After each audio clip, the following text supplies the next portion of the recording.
হযরতে খালিদ বিন ওয়ালিদ নিজের স্ত্রীকে বলতে লাগলো, আমার প্রাণের স্ত্রী, আমার শরীরের অঙ্গগুলোকে দেখো, কোন একটা জায়গা পাও কি যে জায়গাতে কাটার চিহ্ন নাই? এ নওজওয়ান তরুণেরা, হযরতে খালিদ বিন ওয়ালিদ হুজুরের স্ত্রী শরীরকে চেক করতে লেগেছে। চেক করতে করতে বলছে, এমন কোন জায়গা পেলাম না, হয় নিজের আঘাত, না হয় তীরের আঘাত, না হয় বল্লমের আঘাত, না হয় তরোয়ালের আঘাত, পুরো শরীরটায় আঘাতে ভরা, কিন্তু তথাপিও আমি শহীদ কেন হলাম না? আল্লাহ পাক আমাকে এই দরজাখানা দিল না। ওই সময় খালিদ বিন ওয়ালিদকে তিনার স্ত্রী বলেছিলেন, আপনি মনে দুঃখ নেবেন না, পৃথিবীর কার ক্ষমতা আছে আল্লাহ পাকের তরোয়ালকে ভেঙে দিতে পারে? আল্লাহ তো আপনার নাম দিয়েছে সাইফুল্লাহ, আল্লাহ তরোয়াল। এই জন্য আল্লাহ আপনাকে কারো কাছে শহীদ হতে দেননি। এ যুবকেরা, তরুণীরা, বাপেরা, শহীদের কতটা মর্যাদা, শহীদের কতটা দরজা, শহীদের কতটা ইজ্জত সম্মান। আর দুনিয়া জমিনে আমরা দুনিয়ার লোভ লালসাতে নিজেদের জান দিয়ে দিচ্ছি। সামান্য বিজনেসের জন্য এক হাত ছাড়া ছাড়া বাদ পড়লো, টাকা লোভে আমরা বেরিয়ে চলে যাচ্ছি। সামান্য জমি জায়গার জন্য ভাই ভাই ঝগড়া করে ফেলতেছে, সামান্য দুনিয়ার স্বার্থে মারপিট করে মরে যাচ্ছে। অথচ এই জমিনকে অন্যায় মুক্ত করার জন্য, এই জমিনকে দুর্নীতি মুক্ত করার জন্য, এই জমিনকে অত্যাচারের হাত থেকে বাঁচাবার জন্য, এই জমিনকে সন্ত্রাসের হাত থেকে বাঁচাবার জন্য, আল্লাহর শ্রেষ্ঠ সৃষ্টি মানুষ জাতিকে জালিমদের হাত থেকে বাঁচাবার জন্য ন্যায় সত্য ইনসাফের রাস্তা রাসূল যে দেখিয়েছে, ওই রাস্তায় যদি আমরা সংগ্রামের জন্য এগিয়ে যাই, এই অবস্থায় যদি আমাদের মরণটা হয়ে যায়, অবশ্যই আল্লাহ শহীদের দরজা দেবে। ওই দরজাটা কত বড় সম্মান হবে! কিয়ামতের দিনে আল্লাহ জান্নাতীদিগকে বলবে, হে আমার জান্নাতীরা, তোমরা দুনিয়া জমিন থেকে এসেছো আমার জান্নাতে, আমার জান্নাত তোমাদের কি পছন্দ হয়েছে বলো? না দুনিয়া জমিনটা ভালো ছিল, না দুনিয়াতে তোমরা যেতে চাও? ওই সময় জান্নাতীরা বলবে, ও রাব্বি আল্লাহ, না আমরা জান্নাত ছেড়ে যেতে চাই না। কেন? জান্নাতের কোনো তুলনা হয় না, এত সুন্দর জায়গা আল্লাহ, আপনার জান্নাত থেকে আমরা যেতে চাই না। কিন্তু একদল মানুষ দাঁড়িয়ে যাবে, ও রাব্বি আল্লাহ, আমরা আপনার দুনিয়া জমিনে যেতে চাই। আল্লাহ পাক বলবে, বান্দারে, দুনিয়ায় কি এমন মজা পেয়েছো, আমার জান্নাতে ওটা পেলে না? ওই সময় বললেন, আল্লাহ পাক, অবশ্যই আপনার জান্নাত বড় সুন্দর, তবে দুনিয়াতে একটা মজা পেয়েছি, ওই মজাটা আপনার জান্নাতে পাচ্ছি না। কি মজা বান্দারে? ওই সময় বান্দা বলতে লাগবে, ও রাব্বি আল্লাহ, দুনিয়া জমিনে আপনাকে খুশি করার জন্য, আপনার হাবিবের দেখানো রাস্তা সুন্নাত তরিকায় চলার জন্য দুনিয়ার মানুষ আমাদের জুলুম করেছে, আমাদের উপরে অত্যাচার করেছে। আমরা ন্যায়ের পক্ষে শক্ত হয়ে দাঁড়িয়েছিলাম, হকের পক্ষে দাঁড়িয়েছিলাম, আপনার দ্বীনের পক্ষে ছিলাম, ইনসাফ ইনসানিয়াত ন্যায় মানবতা সত্যের পক্ষে ছিলাম। এই হকের পক্ষে দাঁড়ানোর জন্য দুনিয়ার জালিমরা আমাদেরকে হত্যা করে দিয়েছিল, যখন আমাদেরকে তারা কতল করে দিচ্ছিল, শহীদ করে দিচ্ছিল, আপনার রাস্তায় শহীদ হওয়ার সময়টা যে মজা পেয়েছিলাম, যে আল্লাহ আমাদেরকে বানিয়েছে, আল্লাহর জন্যই মরণ হচ্ছে, এই মরণের মজাটা আপনার জান্নাতও না। আরো জোরে বলুন সুবহান।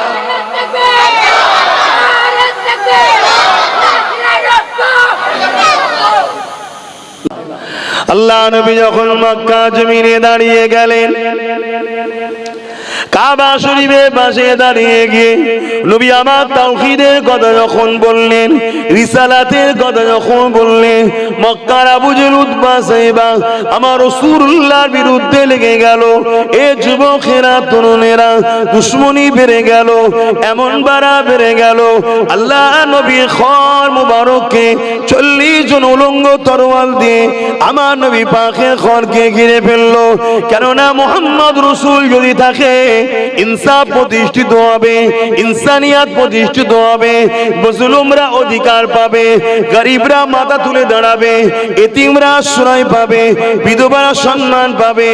এই জন্য আবু জেহেল চাইলো মুহাম্মদ রাসূলকে রুখতে হবে, কেননা আবু জেহেল ছিল একটা সন্ত্রাসের নাম, আতঙ্কের নাম, খুনির নাম, যে কিনা গরিবদেরকে গোলাম বানিয়ে রেখেছিল। আর মুহাম্মদ রাসূলুল্লাহ এসেছিলেন দাসত্ব শিকল ভেঙে দিয়ে আল্লাহর সৃষ্টিগুলোকে আজাদ করে দিবার জন্য।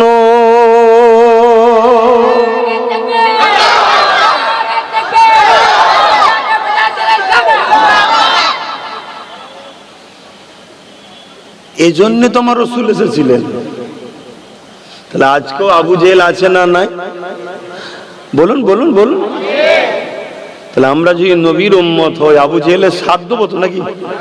তাহলে কি করব? বলুন কি করব? আবু জেহেলের সাথ দেবো কিনা জিজ্ঞেস করলাম, বললেন না। তাহলে কি করব বলুন? আবু জেহেলের বিরুদ্ধে আমাদেরকে প্রতিবাদ করতে হবে। প্রতিবাদের তিনটে ধরন আছে। ক্ষমতা থাকলে হাত দিয়ে, কিন্তু আমাদের হাতে ক্ষমতা নাই। এটা যারা শাসক হয় তাদের জন্য প্রযোজ্য। দ্বিতীয় নম্বর হলো মুখ দিয়ে। আপনারা আম মানুষ হয়তো মুখ দিয়ে প্রতিবাদ করতে পারবেন না, কিন্তু আপনাদের উচিত যারা জালিমের বিরুদ্ধে প্রতিবাদ করবে তাদের সঙ্গ দিয়ে আপনাদের দরকার। তাহলে আপনাদেরও মুখ দিয়ে প্রতিবাদেরই শামিল আল্লাহ করিয়ে দেবে। জোরে বলুন সুবহানাল্লাহ। 3 নম্বর হলো কি, যদি মুখ দিয়েও প্রতিবাদ করতে না পারো, অন্তর থেকে ঘৃণা করো। যদি এই তিনটের মধ্যে কোনো একটা বৈশিষ্ট্য না থাকে, আল্লাহ নবী বলছেন তার মধ্যে ঈমান নাই। আর বেঈমান যদি কোটি কোটি থাকে, তাতে কিন্তু সমাজের কোনো উপকারও নাই, এবং বেঈমান কখনো আল্লাহর সাহায্য পাবে না। আমরা সুরাতে সকলে তো মুসলমান অনেক, হাকিকাতে ঈমান কজনের আছে? কজন আমরা অত্যাচারী, জুলুম, বদমাইশ আজকের আবু জেহেলদের বিরুদ্ধে কজন কথা বলি? যদি কথা বলতে নাও পারি, ঘৃণাটা কজন করি বল? আর আমি চোখে আগুন দিয়ে দেখিয়ে দেবো, বড় বড় ভিআইপি ভিআইপি নাম করা বক্তা, নাম করা মোল্লা, মলি সাহেব, পীর, পীরজাদা আজকের আবু জেহেলদের দালালি পর্যন্ত করে। তাহলে ঈমান কোথায়? এজন্যই তো আল্লাহ আমাদের উপরে নারাজ। এজন্যই তো আজকে সব দিক দিয়ে আমরা বঞ্চিত হচ্ছি, সব জায়গায় আমরা বিপদগ্রস্ত হচ্ছি, আমাদের কোনো জায়গাতে শান্তি আমরা পাচ্ছি না। মাথায় টুপি দিয়ে দিলাম, মুখে দাড়ি রেখে দিলাম, 5 ওয়াক্ত নামাজ পড়ে নিলাম, 1 মাস বছরে রোজা রেখে দিলাম। এ যুবকেরা, তরুণেরা 24 ঘন্টার অঙ্কটা একবার করেন। আল্লাহ আপনাকে কেন বানিয়েছে? 24 ঘন্টার মধ্যে 5 ওয়াক্ত নামাজ রয়েছে। 10 মিনিট করে যদি ধরি, 50 মিনিট বা 1 ঘন্টা, তাহলে বাকি সময়টা আল্লাহ কি জন্য দিয়েছে? 23টা ঘন্টা আল্লাহ যে দিয়েছে, এর মধ্যে কি কাজ আমাদেরকে করতে হবে? এ যুবকেরা, আমরা তো অঙ্কটা করলাম না। বছরে একবার তো রোজা, 1 মাসের জন্য, জীবনে একবার তো হজ করা ফরজ, তাও আবার ধনীদের জন্য। আর বছরে একবার শতকরা 2.5 টাকা যাকাত দেওয়া ধনীদের জন্য। তাহলে কি আর কোনো কাজ নাই? মনে রাখবেন, কাজ অবশ্যই রয়েছে। সব থেকে প্রথম কাজ হলো অন্যায়কে খতম করো, জুলুমকে খতম করো, সন্ত্রাসকে খতম করো, দাঙ্গাবাজকে খতম করো, মৃত্যু অত্যাচারী জালিমের বিরুদ্ধে সংগ্রাম করো। এগুলোকে মিটিয়ে দিয়ে আল্লাহর জমিনের উপরে আল্লাহর সৃষ্টিগুলোকে বাঁচার জন্য শান্তি সমাজ গড়ে তোলো। এর নাম হলো ইসলাম। এ যুবকেরা, আমার নবী পাক এইটা করতে গিয়ে কত বিপদে পড়েছে। আল্লাহ নবী যখন আবু জেহেল জাহেলের সামনে, উতবায়ের সামনে আমার নবী পাক যখন না ইনসাফ হকের কথা বলতে লেগেছে, তারা আগিয়ে এসে আমার নবী পাকের গায়ে পর্যন্ত হাত তুলে দিয়েছে। বাবারা মা খারা এতিম এসে নবী আমার আমন করে মাবু জেল উতবা গায়ে হাত তুলে দিল। নবী আমার কাঁদতে কাঁদতে ঘরে চলে গেলে আল্লাহ পাক আওয়াজ দিয়ে দিলে, আমার হাবিব কে মানবে না মানবে আমি আল্লাহ বুঝে নেব। আপনি সত্য সুসংবাদ দাতা, আপনি ঘোষণা করে দেন, আপনি বেশি কষ্ট নেবেন না। অথচ আমাদের জন্য আল্লাহ ফরজ করেছে অন্যায়কে মিটাতেই হবে, ন্যায়কে প্রতিষ্ঠিত করতেই হবে, এটা কোরআনের হুকুম। কিন্তু রাসূলুল্লাহকে আল্লাহ বলছে, হাবিব আপনি অত কষ্ট নেবেন না, আপনি বলে দেন একবার, মানবে কি না মানবে আমি আল্লাহ তার সঙ্গে বুঝে নেব। নবী পাক কিন্তু তথাপিও পরের দিন আবার বেরিয়েছে না ইনসাফের কথা শোনাতে, কেননা রাসূল আমার এই উম্মতকে আল্লাহর জাহান্নাম থেকে বাঁচাবার চেষ্টা করেছে।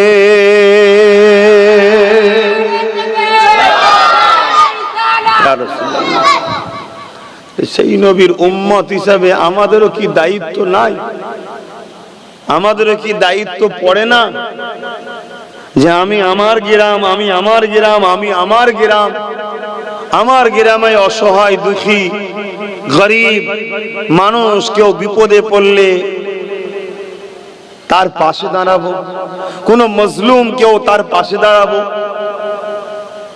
আমি প্রায় জায়গায় বলি, আজও বলছি, এটা মাথার মধ্যে একদম গেঁথে নেন, আমার আল্লাহ জালিমের সাথে থাকে না, আমার আল্লাহ জালিমের সাথে নাই।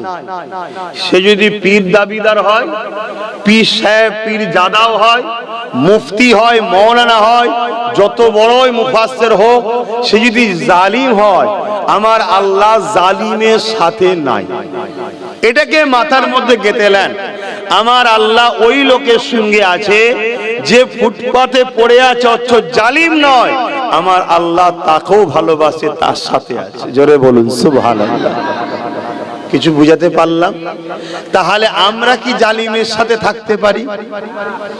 জালিমের সাথে যখন আল্লাহ নাই, আর আমরা যদি জালিমের সাথে থাকি, আল্লাহ কি আমাদের সাহায্য করবে? না তো আমরা বলছি, কিন্তু প্র্যাকটিক্যালে আমরা হয় জালিমের খাতায় নাম লিখে দিয়েছি, আর নাই জালিমের সাথে বন্ধুত্ব আছে আমাদের। আছে না নাই? কথা বলছেন না কেন? একটু খুলেই বলেন না, অনেকদিন পরেই তো এলাম। বলেন, আগে নাই রোজ রোজ জ্বালাতে আসতাম, এখন তো রোজ জ্বালাতে এসেনি। একটু খুলেই বলেন, আমার কি কথা ভুল হলো? এই দুটোর মধ্যে কোনো এক জায়গায় বাঁচলে কিন্তু আমরা পাওয়া যাবো। আমরা বলতে আমিও বাদ নেই তো, আমি কি আমাকে বাদ দিয়ে কথা বলছি নাকি? আমরা বলতে কি আমি বাদ?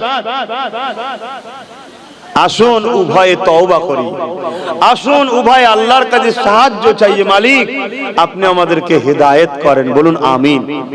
আমরা আমাদের কর্মের ফল ভোগ করছি, আমাদের কর্মের ফল ভোগ করছি। কোন মা এমন সন্তান জন্ম দিতে পারে না, আর কিয়ামত পর্যন্ত পারবে না, মুস্তাফা জানে রহমতের গোলামদের মিটাতে পারে। স্বপ্ন অনেকে দেখেছে, আজকে যেমন স্বপ্ন অনেকে দেখছে, প্রকাশ্য ভিডিও বাইট দিচ্ছে, এখানে অস্ত্র, এখানে অস্ত্র, বন্দুক নিয়ে দেখাচ্ছে যে মুসলিম খতম করতে নেমেছি। কেউ কলকাতার মতো জায়গাতে বলে বেড়াচ্ছে যে পশ্চিম বাংলাকে ইসলাম মুক্ত, মুসলমান মুক্ত করতে হবে। আমি জানি হয়তো পুলিশ তাকে অ্যারেস্ট করবে না, কেন আমার রাজ্যও যে বসে আছে সেও যেমন ইসলামের দুশ্মন, কেন্দ্রে যে বসে আছে সেও ইসলামের দুশ্মন। এরা সবাই রসুনের মতো, এদের মাথাগুলো আলাদা, জার্সিটা আলাদা, কালারটা আলাদা, দলের নাম আলাদা, এরা যাতে মাতাল তালে এক, এদের সবার একটাই লক্ষ্য, না এত বড় বড় কথা বলে। আপনারা জানেন কি জানি না, গতকালকে সম্ভবত উত্তর 24 পরগনা বনগাঁতে দুটো ছেলে পাকিস্তানের পতাকা নিয়ে এক জায়গায় টাঙাচ্ছে, খবর পেয়েছেন কি? একটু হাসি না বলো, কাজে কাজে খবর আছে একটু হাত তুলে দেখান। যাক, মানুষ জাগছে, জাগছে, এটা ভালো জিনিস। কেন পশ্চিম বাংলার খবর মুসলমানরা পায় না, মুসলমানরা শুধু উত্তরপ্রদেশ গুজরাটের খবর পায়। ওখানে কি হয়, মুসলমান পশ্চিম বাংলা সব ঠোঁটস্থ মুখস্থ। কেন? এদের মসজিদের খুতবা থেকেও ওখানকারের বিরুদ্ধে বলা হয়। আর ঘরের কানাচে যখন কিছু হয়, মসজিদে দাঁড়িয়ে সেটা বিরোধী না করে সাফাই দিবার পরিকল্পনা হয়। এরকম মসজিদের দালাল ইমাম ঢুকে গেছে। কথা কি খারাপ লাগলো নাকি? হ্যাঁ বাপিরা, আল্লাহর ঘরকে দাঁড়িয়ে দুনিয়ার বেঈমান কাফের নেতাদের দালালি করছে। আল্লাহ এদেরকে কিভাবে মিটাবে সেটাও শোনেন। এদেরকে মসজিদের মধ্যে ঢুকিয়ে পুড়িয়ে দেওয়া হবে, এদেরকে মসজিদের মধ্যে মারা হবে, এরা কিচ্ছু করতে পারবে না। আমি এতটা সাহস ও স্পষ্ট ভাষায় বলে যাচ্ছি, এদের কিচ্ছু করার নেই। কেন? খোদা এদের উপরে নারাজ।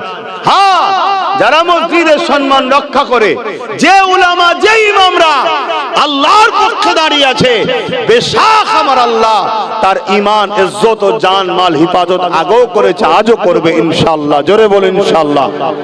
আমার আল্লাহ তিনি শাইউল কদির। তো যাই হোক, আজকে দেশের মধ্যে পাকিস্তানের পতাকা, কিছুদিন আগে পূর্ব মেদিনীপুরে একজন কমনাল ভূত বেরিয়েছে, জানেন তো নাকি? 20টা না কটা পতাকা এক জায়গায় বের করে ফেললো পর পর পর পর করে। আরে এত পতাকা ছিল কোথায় তোর কাছে? এরা কারা? এরা ভারতীয় সেজে, দেখবেন অনেক সময় নকলের গায়ে থিকা থেকে নকল হইতে সাবধান। এসব দেশভক্তির নামে এরা দেশের বিরুদ্ধে কাজ করছে। এদের কাছে দেখুন পটপট করে পতাকা বেরিয়ে যাচ্ছে। আমি চ্যালেঞ্জের সাথে বলতে পারি, টোটাল এই নূরপুর গ্রামে যদি আজকে একটা পাকিস্তানের পতাকা বার করতে পারে, আমি জীবনে এই গ্রামে আসা বন্ধ করে দেবো। আমি চ্যালেঞ্জ করছি, একটা পতাকা নেই। কেন? এদের তো না থাকাটাই স্বাভাবিক। কেন? এদের কাছে থাকবে নিজের শান, নিজের মান, নিজের ঐতিহ্য, নিজের গর্ব। আমার তেরঙ্গা, আমার হিন্দুস্তানের পতাকা, ঠিক না বে ঠিক? বলুন ইনশাআল্লাহ, বলুন আলহামদুলিল্লাহ। আমরা গর্বিত, আমরা ভারতীয়। কেন? আল্লাহ এই দেশ আমাদের বাপ আদমকে পাঠিয়েছিলেন। জোরে বলুন সুবহানাল্লাহ। একসাথে পতাকা বেরিয়ে গেল ফটফট করে, পর্দা কোনো পুরানো হয়ে গেল। কথা বুঝে আসছে? যাই হোক, সে বিষয়ে আমি যাচ্ছি না। আমি যেটা বলতে চাইছি, তাদেরই দলের লোক হঠাৎ করে আবার গতকালকে দুটো পতাকা টাঙাচ্ছে, দুজন মিলে পাকিস্তানের পতাকা টাঙাচ্ছে। ওই পতাকায় আবার কি লিখেছে? এখন ওই স্লোগানটা যদি আমি মাইকে দিই, ওইটুকু স্লোগান কেটেই কালকে ছড়াবে কিছু মানবরূপী পশু। কথা বুঝছেন না? বোঝেন না? হ্যাঁ, ওইটাই কেটে কালকে হয়তো ছড়াবে। দেখো আব্বাস সিদ্দিকী ইন্ডিয়া কি বলছে আর পাকিস্তান কি বলছে, শুনছেন তো নাকি? হ্যাঁ, বাপরে বাপ। আবার একটা নতুন অ্যাপ বেরিয়েছে, এআই অ্যাপ বেরিয়েছে, যে অ্যাপ আগামী দিন পুরো পৃথিবীকে তছনছ করে দেবে। যার খুশি সকল দিয়ে যা খুশি বলাবে তাই বলতে পারবে, কারো ক্ষমতা নেই ধরার, যেটা ওর কথা নয়। শুনছেন কি বলছি? এজন্য নিজের কানে, নিজের চোখে না দেখলে আগামী দিন বিশ্বাসও করা, বলাও বড় মুশকিল হয়ে দাঁড়িয়েছে। তো যাক, আমি যেটা বলছিলাম, তাহলে বলুন, ভারতবর্ষের বুকে পাকিস্তানের পতাকা লাগিয়ে এবং দেশ বিরোধী স্লোগান দেবে, এই গাদ্দারদের ফাঁসির দরকার আছে না নাই? ফাঁসিটা দেবে কে? সব জায়গায় যদি ভারত বিরোধী লোক বসে থাকে, সব জায়গায় যদি দেশ বিরোধী লোক বসে থাকে, শাস্তিটা দেবে কে? গতকালকে নাকি ধরলো, শুনলাম আজকে নাকি গলায় ফুলের মালাল দিয়ে জামিন করা হচ্ছে, যেন মনে হচ্ছে পাকিস্তানে বোম মেরে এসছে। এই হচ্ছে দের লাইফ। এরপরও মুসলমানকে দেশদ্রোহী তকমা খেতে হয় না, হয় না? মুসলমানকে গাল খেতে হয় না, হয় না? গত কালকেরটা দেখার পরে তো আমি চিন্তা করছি, পলগোয়েতে হামলাটা করলো কারা? শুনছেন না শোনেননি? কত কালকেরটা দেখার পর আমি ভাবছি, হামলাটা করলো কারা? এবার তো ব্রেনে অন্য জিনিস ঢুকছে। যারা দেশের মধ্যে পাকিস্তানের পতাকা টাঙাতে পারে, আর তাদেরকে যদি দেশের প্রশাসন ব্যবস্থা জানার পরও পরের দিন জামিন করে দেয়, তাহলে উপর থেকে নিচের পর্যন্ত সব কি হচ্ছে বুঝতে পারছেন? আমার দেশটা ধ্বংসের দিকে যাচ্ছে। তাহলে দেশকে মিটাবার জন্য, দেশের অমুসলিম ভাইদেরকে মারার জন্য দেশের মধ্যেও গাদ্দার থাকতে পারে না? পারে না? যে গাদ্দার পতাকা টাঙাতে পারে অন্য দেশের, সেই গাদ্দার থাকতে পারে না? পারে না? কিন্তু আমাদের এরপরও মুসলমানকে গাল খেতে হয় না? হয় না? এরপরও মুসলমানকে বিভিন্ন রাজ্যে আজকে উচ্ছেদ করা হচ্ছে না? হয়নি? এরপরও বিভিন্ন রাজ্যে মুসলমানকে কাতলে আম করা হচ্ছে না? হয়নি? আমার রাজ্য আনিস খান থেকে আবু সিদ্দিক থেকে শুরু করে থানার পুলিশ দিয়ে পিটিয়ে মারা হয়েছে না? হয়নি? এর কারণটা কি? এর কারণ কি? এর কারণটা বললেই তো আমার কিছু ভাইদের কষ্ট হয় যে হুজুর এই কথা বলবে কেন। এর কারণ একটাই, ওরা দেশ বিরোধী কাজ করার পরও পরের দিন জামিন পায়, ওরা পাকিস্তানের পক্ষে থাকার পরও পরের দিন জামিন পায়। আমরা দেশের জন্য জান দিবার পরও জেলে ঢুকি আর বেরোবার রাস্তা থাকে না। কারণ একটাই, ওদের বাপ দাদু নানা গোষ্ঠী সব নেতা মন্ত্রী এমএলএ সব জায়গায় ওদের বসে আছে, আমাদের কেউ নেই। তাই ওদের যা কিছু করে অমনি বলে ছেড়ে দাও, আমার লোক ছেড়ে দাও, ও আচ্ছা ঠিক আছে যান, মিটে গেল। আর আমরা কিছু না করার পরও আজ ফাঁসছি কেন? আমাদের কেউ নেই। আর আমাদের মাথায় যারা বসে আছে বড় বড় সব হুজুর মুফতি মৌলানা সেজে, সব বেশি 95টা দালাল। 95টা কি কষ্ট হচ্ছে নাকি? আনবেন না, আমি এমনি আশা বন্ধ করে দিয়েছি, এমনি আশা বন্ধ করে দিয়েছি। তা বলে ঘরে বসে নেই বাপজান আমার, আল্লাহ শুকর ঘরে বসে নেই। কেন? আমি বাপ অন্যায়কে অন্যায় বলার নাম হলো ঈমান, আর ন্যায়কে ন্যায় বলার নাম হলো ঈমান। তুমি মুসলমান দাবি করছো, ইমানদার দাবি করছো, অন্যায়কে অন্যায় বলতে পারো না, কিসের তুমি ইমানদার? কিসের তুমি মুসলমান? হ্যাঁ, মুসলমান তো সে জালিম রাজার সামনে দাঁড়িয়ে নিজের ভাইকে নিয়ে হাজির হয়েছে। একজনের নাম মুসা আলাইহিস সালাম, আর একজনের নাম হচ্ছে হারুন আলাইহিস সালাম। বাকি আর কেউ নেই, সবাই জালিম। ফেরাউন সৈন্য ভর্তি, সেখানে গিয়ে মুসা নবী হক কথা বলেছে। আরে এর নাম, ইনার নাম, এটাই তো ইসলাম, এটাই তো মুসলমান। কথা মাথায় ঢুকছে না? ঢুকে নেই। তুমি বলতে যদি নাও পারো, কমসে কম যারা বলে তাদেরকে তো সাপোর্ট করো। কি গো, ঠিক বলছি তো নাকি? সাপোর্ট করবে না? হ্যাঁ,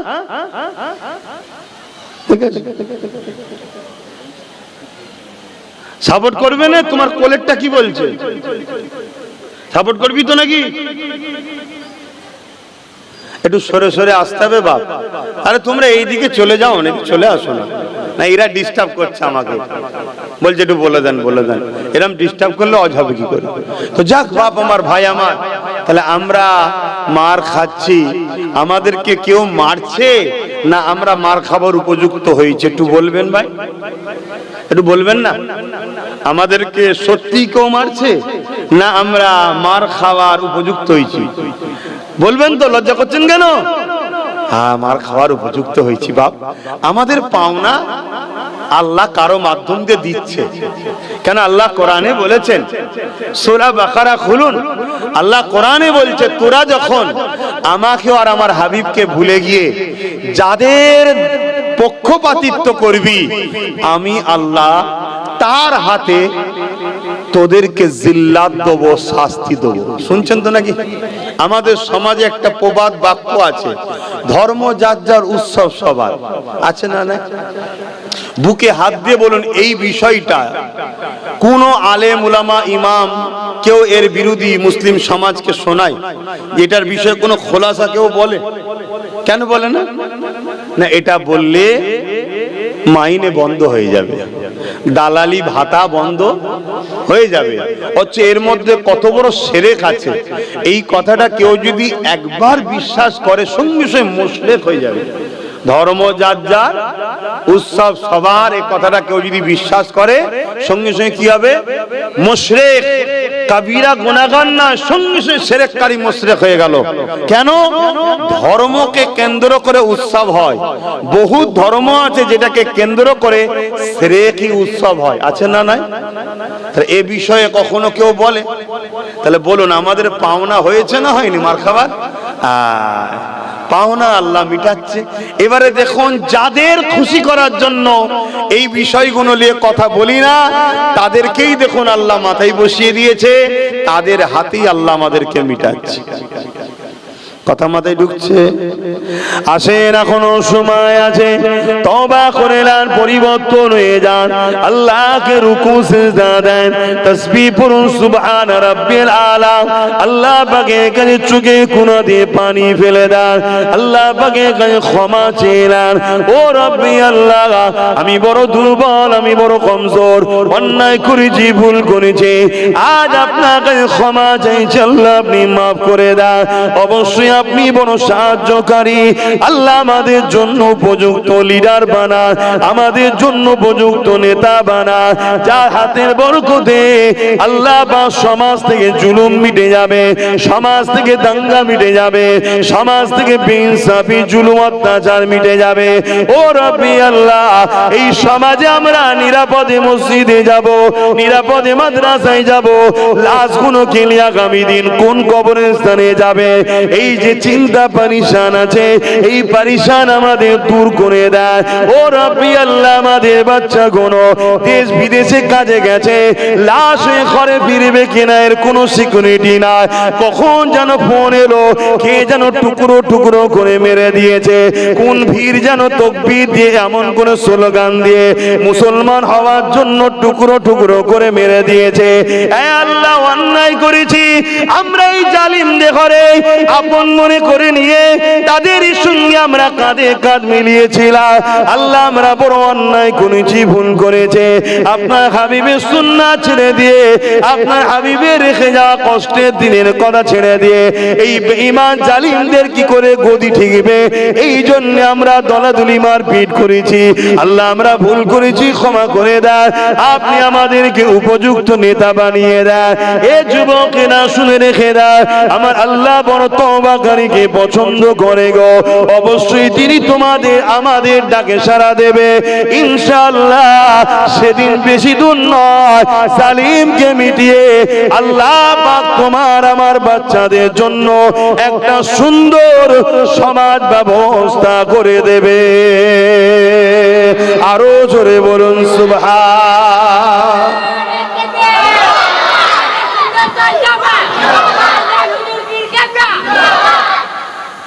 কিসের নিরাপদ আছে আমাদের? আজকে যদি ওই দুজন ছেলে পতাকাটা লাগিয়ে চলে যেত, কেউ না ধরতে পারত। এইটাকে কেন্দ্র করে পুরো বাংলা জুড়ে মুসলমানদের উপরে জুলুম হতো, এবং এইটাকে কেন্দ্র করে আরো কত মুসলমানকে যে গণহত্যা করা হতো তার কোনো ঠিক নেই। যেমন পহেলগাঁয়ে ঘটার পরে পুরো দেশ জুড়ে মুসলমানদের দোকান টুকান ভেঙে তছনছ করছে, মুসলমানকে খুন করছে। এটা তো একটা ইস্যু তৈরি কর, ওটাকে দেখিয়ে মুসলমানকে কতলেআম কর। যেমন আরেকটা ইস্যু আপনাদের কাছে একটু বলছি, অসুবিধা হচ্ছে নাকি? আরেকটা ইস্যু, সেই ইস্যু হলো এটাই, জালিমদেরই তৈরি করে একটা দুটো প্রোটেকশন আছে সমাজে, তাদেরকে দিয়ে কখনো নবীর বিরুদ্ধে, কখনো ইসলামের বিরুদ্ধে, কোরআনের বিরুদ্ধে গালিগালাজ করবে, লেখালেখি করাবে। আপনারা সহ্য করতে পারবেন না, ভালোবাসেন, রাস্তায় নামবেন, প্রশাসনের কাছে যাবেন, প্রশাসনও সাথ দেবে না। আর নেতাদের তো দেখা পাওয়া যায় না, পাওয়া যায়? ওই তো দেখা পাওয়া যায় না। কেন দেখা দেবে? ওদেরও তো দোষ নয়, ওরা তো বাপ তোমাদের পিছনে 2 কোটি 3 কোটি খরচ করেছে, 500,000 করে দিয়েছে, বিনিময়ে তুমি দিয়েছো, কাজ মিটে গেছে, এক হাতে দিয়েছো এক হাতে নিয়েছো, ওই জন্য ওদেরকেও আর দেখা যায় না। ওরাও এমন কিছু ভুল কাজ করছে বলে আমার তো মনে আর হচ্ছে না। আগে মনে হচ্ছে ভুল করছে, আমি চিন্তা করুন না, ভুল তো কিছু করে না, ওতে 1-2 হাজারে বিক্রি হয়েছে। কি বিক্রি হয় না? হ্যাঁ, তথা ওদের কেউ দেখতে পেলে না, প্রশাসনও সাথ দিল না। এইদিকে বুকের মধ্যে ব্যথা, আহা আমার নবী, আমার আল্লাহ, আমার কোরআনের বিরুদ্ধে বলেছে, লিখালিখি করেছে, চলো রোড অবরোধ করো, আন্দোলন করো। আন্দোলনের চাপে ওকে একটু টুক করে তুলবে, তুলে হালকা ধাড়া দেবে, দিয়ে পরের দিন ছেড়ে দেবে। শুনছেন তো নাকি? কিন্তু যারা যারা আন্দোলন করলেন সব ভিডিও হয়েছে না হয়নি? নিজেরাই তোমার নিজেদের সেলফি তুলে ছাড়েন আজকাল, হয়েছে না হয়নি? ওই ফটো দেখে দেখে দেখে দেখে হাজার হাজার মুসলমানের নামে কেস দেবে, হাজার হাজার মুসলমানের নামে কেস দেবে। রাত্রিরে মুসলিম এলাকায় ঢুকবে, ঢুকে পুলিশ তছনছ করবে, তাড়া করবে, আপনারা সব ছুটে পালাবেন, আর ওই সুযোগে মা বোনগুলোকে একা পাবে। বাকিটা যা হবে সব বুঝে নেন। কথা শুনছেন না শোনেন না? শুনছেন তো নাকি? হ্যাঁ, শোনার পরেও যদি আপনাদের মনে হয় যে এগুলো তো চাইছি আমরা, তাহলে আব্বাস সিদ্দিকী ভুল। আর যদি মনে হয় যে না এগুলো রুকা দরকার, তাহলে বাপ হাত গুটিয়ে বসার দিন নাই। প্রথম নিজের গ্রামের মুনাফিক মুসলমানকে ধরো, ওই গাদ্দার থেকে প্রথম শুরু করো যে তুই শয়তানের জন্যই সবকিছু হয়েছে, অতএব একদম চুপ থাকবি, আর না হয় ভালো তারে একদম। কথা বুঝে আসছে না? নাই একদম নিজের এলাকা থেকে শুরু করো। কেন ঘরের দুশ্মন যদি থাকে পৃথিবী জয় করা সম্ভব? ইতিহাস বলছে পৃথিবীতে কখনোই বাইরের লোক ইসলাম ও মুসলমানদের ক্ষতি করতে পারেনি, করেছে ঘরের লোকেরা। গাদ্দার তো ঘরে থাকে, গাদ্দার রাত্রিরে দরজা খুলে দেবে, দিয়ে চুপ করেছে তোমার পাশেই শুয়ে পড়বে। তুমি ভাবছো বেচারি তো ঘুমোচ্ছে, না ঢুকতেই পারতো না যদি শয়তান যে দরজা না খুলে দিত। বোঝাতে পারছি তো নাকি? তো সেই জায়গায় কি হবে? কেস হলো, কেস হওয়ার পরে কি হবে? জামিন হতে হবে। 1000, 2000, 3000, 4000, 5000 করে এক একজনের মাথা পিছু যাবে। ভেবে দেখো তো, এভাবে কোটি কোটি লোকের কেস হচ্ছে, তাহলে কত হাজার লক্ষ কোটি টাকা মুসলমানদের ফান্ড থেকে বেরিয়ে যাচ্ছে। তাহলে আর্থিক দিক দিয়ে মুসলমান দুর্বল হচ্ছে না বাড়ছে? এত চাকরি দিইনি, কিছু দিইনি, তারপরও আল্লাহ তোমাদেরকে বরকত দেয়। এটা আজকের আবু জেলদের বুকে ব্যথা হচ্ছে যে কিছুই দিইনি, তারপরও হই হই করে উঠে পড়ছে। তাও দুতলা বাড়ি, তাও গাড়ি, তাও মোটরসাইকেল, চাকরি নেই, আর নেই, তারপরও কি করে এদেরকে রুকা যায়? ওতে কেস দে, হদ্দ কেস দে, আরে এরা জামিন করুক আবার কেস দে, জামিন করুক আবার কেস দে। তাহলে তোমার আর্থিক একটা কাঠামো নষ্ট হচ্ছে না হয়নি? আমার কথা আমার অজস যে হুজুরই সব কথা বলবে এখানে, তাই না? কপাল ফাটা মুসলমান, হুজুর কি বলবে সেটাও এখনো বুঝলুনি। হ্যাঁ, এরকম কিছু কপাল ফাটা আছে রে আমার কওমে, তারা সমালোচনা করে। হুজুর এ কথা বলবে কেন? শয়তান হুজুর কি বলবে তুই যদি বুঝতিস তো তুই এখানে এসে বস না, আমি ওখানে যে বসি। তুই এখানে এসে বস, আমি ওখানে বসি। কপাল ফাটা, তোকে তো কেউ পৌঁছে না। তুই যদি বুঝতিস আল্লাহ তোকে সেই জায়গায় দিত। কথা বুঝছেন না? বোঝেন না? তো ভাইরা আমার, এটা একটা গেল। দ্বিতীয় নম্বর কেস, কেসের নামে বাড়িতে বাড়িতে ঢুকে গেল।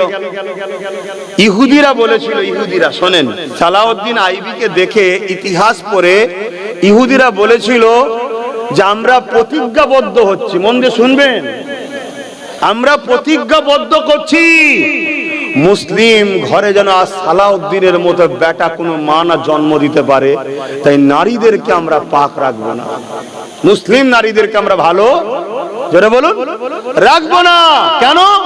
মা যদি ভালো হয় সালাউদ্দিন হবে, আর সালাউদ্দিন যদি হয় তাহলে পৃথিবীর বুকে 4 লক্ষ একদিকে ছিল, 12,000-এর মিলিয়ে যে জিতেছে। জোরে বলুন সুবহানাল্লাহ। শুনছেন বাপ? হ্যাঁ, বুঝতে হবে ছেলে ভালো হওয়ার পিছনে মায়ের একটা বড় অবদান আছে। শুধু রূপ দেখে ছুটলে হবে না, গুণ দেখো, গুণ। হ্যাঁ, আর এখন কত ভালো রাখবে।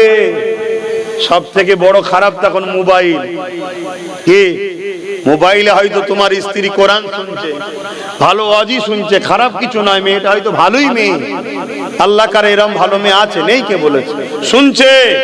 কিন্তু দাজ্জালি ফিতনা দেখো কেমন, হঠাৎ করে একটা অর্ধ উলঙ্গ আন্ডার প্যানেলে অ্যাড দিচ্ছে, ছেলে চলে এলো।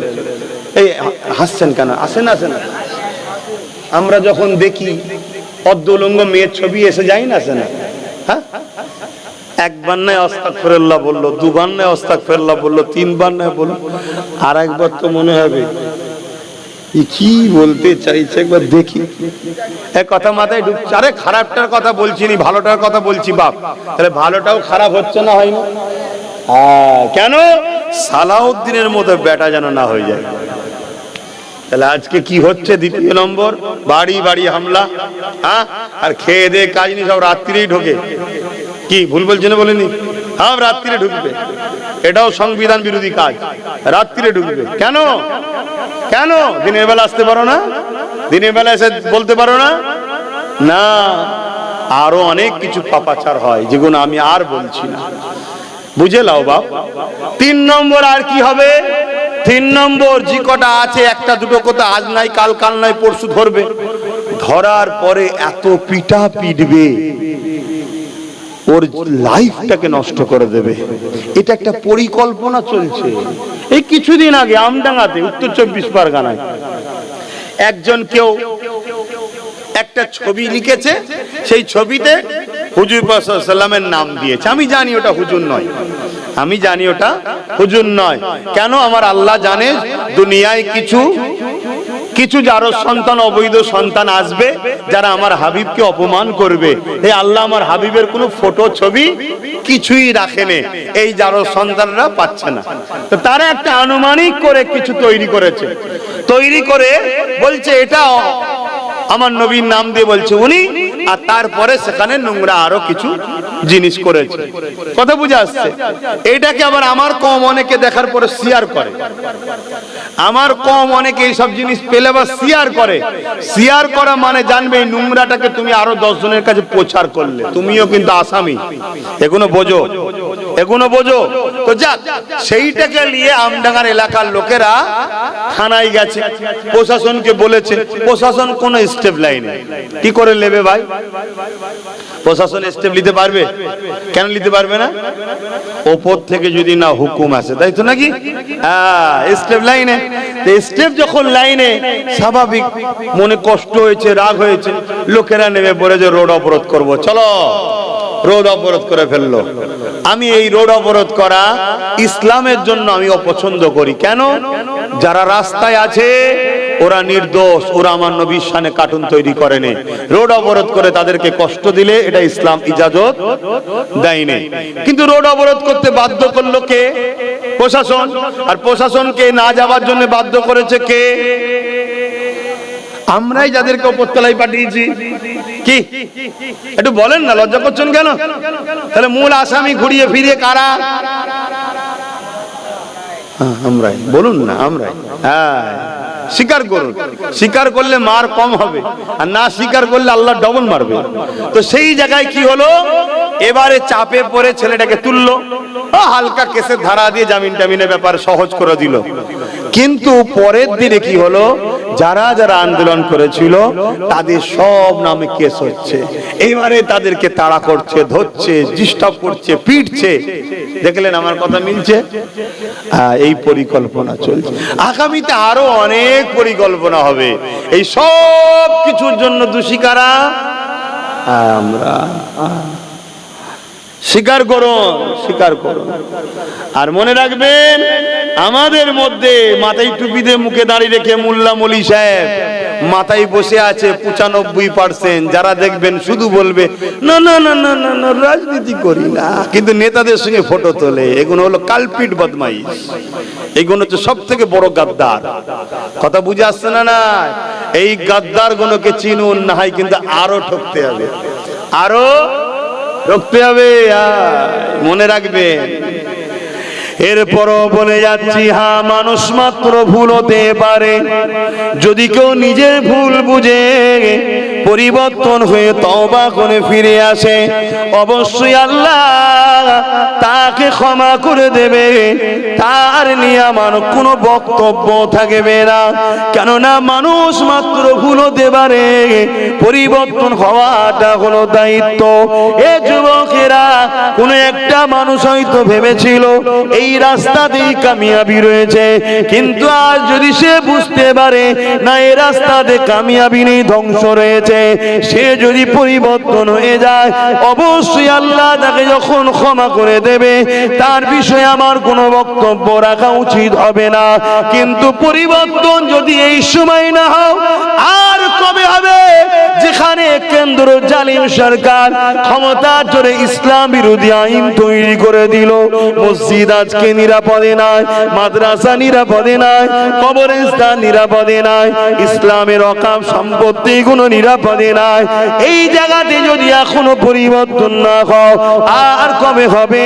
আর আমার রাজ্যে যিনি রয়েছে তিনি বলছে দিল্লি যাও, বলছেন না? বলেন। তাহলে এও কত বড় 2 নম্বর দেখছেন? হ্যাঁ, সে যে ছিল মুসলিম দরদি, কিন্তু আসল মুখের ঘুমটা এবার উঠছে, অরিজিনাল রূপ এবার বেরোচ্ছে। কথা মাথায় ঢুকছে তো নাকি? এখন কোন মুসলমানের আবার কষ্ট হচ্ছে না তো? যদি কষ্ট হয় ঘরে যে বিক্স লাগিয়ে দিয়ে বালিশে মুখ দিয়ে কাঁদকে যায়। এখানে মসজিদ মাদ্রাসার লড়াই এসে গেছে, এখানে তোর এই বেঈমান নেত্রীর জন্য এখানে কথা বলতে হবে না, তাহলে তোমার ঈমান গেছে। লোক জেনে যাবে কাফের হয়ে গেছে, মরে গেলে পায়ে দড়ি বেঁধে ভাগারে ফেলে দিতে হবে, জানাজা পড়া যাবে না, কারণ কুকুর মরা আর মুসলমান মরা এক। শুনছেন তো নাকি? হ্যাঁ, এবারে দেখছি যে লোক সমাজে বলা যাবে না, তো লোক ঘরে যে ভিক্স লাগিয়ে দিয়ে মুখ কম্বল মুড়ি দিয়ে কানকে যায়। কত বড় ধোকা দিল বলেন তো? হ্যাঁ, বললো বিজেপি কে রুখতে আমাকে জিতাও, আর আজকে যখন কেন্দ্র বিল করেছে ইসলাম বিরোধী, তখন ইনি বলছে বাংলায় আন্দোলন নাই, দিল্লি চলে যাও। তাহলে আমাদেরও তো উচিত ভোটের সময় বাংলায় ভোট নাই, দিল্লি যাও বলা দরকার আছে না? না, প্রত্যেকটা ইমানদার বলবে, আর মুনাফিক মুসলমান বলবে না। প্রত্যেকটা ইমানদার আগামী দিন বলবে, আর যারা মুনাফিক তারা বলবে না। হ্যাঁ, এ যদি ক্ষমা চাইলে যে হ্যাঁ আমার এটা বলা ভুল হয়েছে ভাই, আমার ক্ষমা করে দাও, আমি তোমাদের সাথে আছি, আমি সুপ্রিম কোর্টে যাচ্ছি, কেস করব, নিন্দা বিল পাস করছি, তাহলে ভাই আমার কথা আমি উইথড্র করে নিচ্ছি। কথা তার আগে পর্যন্ত এই বেঈমানকে সাপোর্ট করা ইসলাম অনুযায়ী হারাম। এই মসজিদ মাদ্রাসার দুশ্মন, গাদ্দার এই মসজিদ মাদ্রাসার। শুনছেন তো নাকি? হ্যাঁ, এবার নিতে হয় না, না নিতে হয় চলে যাবে যেদিন, সেদিন বুঝবে। আমি আব্বাস সিদ্দিকীও চিরস্থায়ীর জন্য আসিনি, এজন্যই হক কথা বলে যাচ্ছি। কিয়ামত দিন আল্লাহকে বলবো যে আল্লাহ, আপনার হাবিব বলেছিল সব থেকে বড় জিহাদ হলো জালিম শাসকের বিরুদ্ধে কথা বলা। তা জালিমের বিরুদ্ধে কথা বলেছিলাম যেদিন তোমার মসজিদ মাদ্রাসার বিরুদ্ধে লেগেছিল। কিন্তু খোদা, মাথায় টুপি দিয়ে মুখে দাঁড়িয়ে রেখে বড় বক্তা মলি সাহেব সে যে একদল দালাল ঘুরে বেরিয়েছিল, যারা কমকে জবাই করেছে, কমকে ক্ষতি করেছে, কোটি কোটি টাকায় বিক্রি হয়েছে। আমাদের ধ্বংস শুরু কবে থেকে হলো? যেদিন বাবরি মসজিদের বিরুদ্ধে সুপ্রিম কোর্টের মতো একটা কোর্ট থেকে সংবিধান বিরোধী একটা রায় বেরোলো, সেদিন আমার ভারতের একদল উলামা মুল্লারা বলেছিল যে একটা মসজিদ যাচ্ছে যাক, আমরা শান্তি চাই। আমি ওই দিন বুঝেছিলাম এদিনের মুসলমান ভারতের এবারে শেষ হবে, কারণ গাদ্দারেদের মাথায় বসে আছে। অথচ ইসলাম কি বলছে? নিজের পরিবার, বাপ বাচ্চা কুরবান হয়ে যাক, সত্যকে কখনো কুরবান করো না, ইনসাফকে কখনো কুরবান করো না, মিথ্যাকে কখনো মাথা তুলে দাঁড়াতে দিও না। তাতে তোমার ছেলেকে যদি কতল করতে হয়, শহীদ করতে হয়, ফাঁসি দিতে হয়, শাস্তি দিতে হয়, তাও দাও, মিথ্যা যেন কখনো মাথা না তোলে, সত্যের জয় হোক। কথা মাথায় ঢুকছে না? ঢোকে না। কিন্তু এই গাদ্দাররা কি বলেছিল? হ্যাঁ, আর কত গাল দিয়েছে আমাকে, বাপ তুলে মা তুলে গাল দিয়েছে না, দেয় না? কষ্ট হচ্ছে আপনাদের? যদি মিথ্যা বলি, ইসলাম বিরোধী বলি, অবশ্যই প্রোটেস্ট করবেন, কিন্তু আদবের সাথে করবেন। আমি আপনার ঠিকটা শিখে নেব, আমিও মানুষ, আমিও মানুষ। বাপেরা, নওজওয়ানেরা, কেন এত কথা বলছি? আমার রাসূলুল্লাহ ইসলামের জন্য অনেক কষ্ট করেছে। আজ আমি আব্বাস সিদ্দিকী বাংলার অলিতে গলিতে ঘুরে বেড়ায়, হাজারো লাখো মানুষ জড়ো হয়ে যায়। আজ মাথায় টুপির অভাব নেই, মসজিদ মাদ্রাসার অভাব নেই, দাড়ি টুপির অভাব নেই, মুসলমানের অভাব নেই, কিন্তু আমিন আল্লাহ ইসলামের জন্য কত কষ্ট করেছে। মক্কা জমিনে আমার রাসূলের পাকের খুন মোবারক, কাবার জমিনে চলেছে ইসলামের জন্য।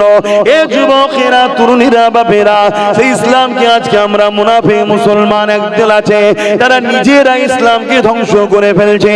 এ যুবকেরা, ইসলামের জন্য আমার নবী পাকের উহুদের ময়দানে দান্দা মুবারক খানা শহীদ হয়েছে। এ যুবকেরা, গরিবের পক্ষে, অসহায়ের পক্ষে, ইনসাফ ইনসানিয়াতের পক্ষে, নাই সত্যের পক্ষে আল্লাহ নবী জানান দাঁড়ানোর জন্য আমার নবী পাকের জীবনে এমনও দিন গেছে, আল্লাহ নবী গাছের পাতা ফলমূল খেয়ে পাহাড়ে জীবন ধারণ করেছে। এমনও দিন গেছে আমার নবী পাক সিজদায় পড়ে গেছে।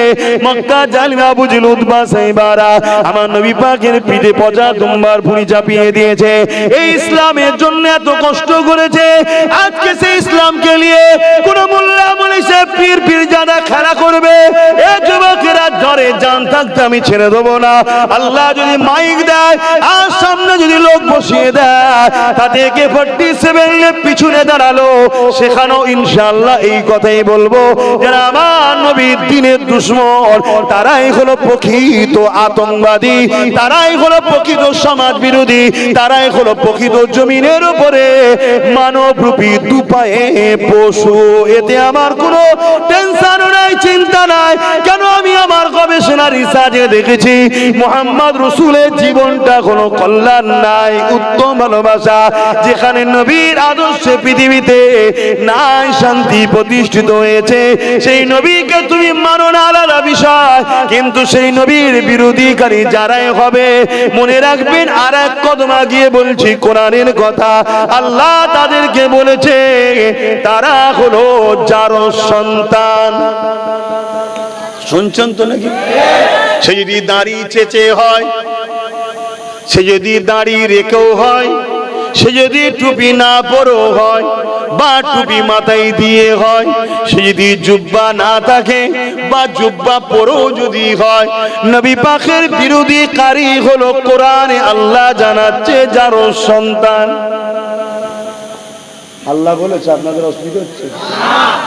আবার কিছু সেকুলার মুসলমানদের এই আর এক শয়তান, শুনছেন তো নাকি?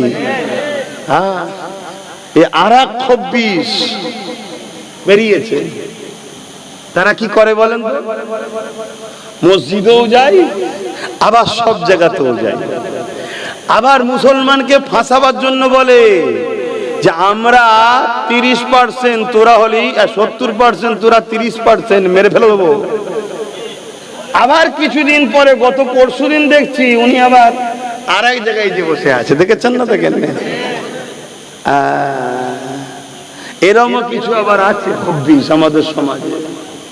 আহা, আমার কম এত সরল পিরান হলো কি করে হবে? হ্যাঁ, এত সরল মূল্যে দুনিয়াদারি হবে না।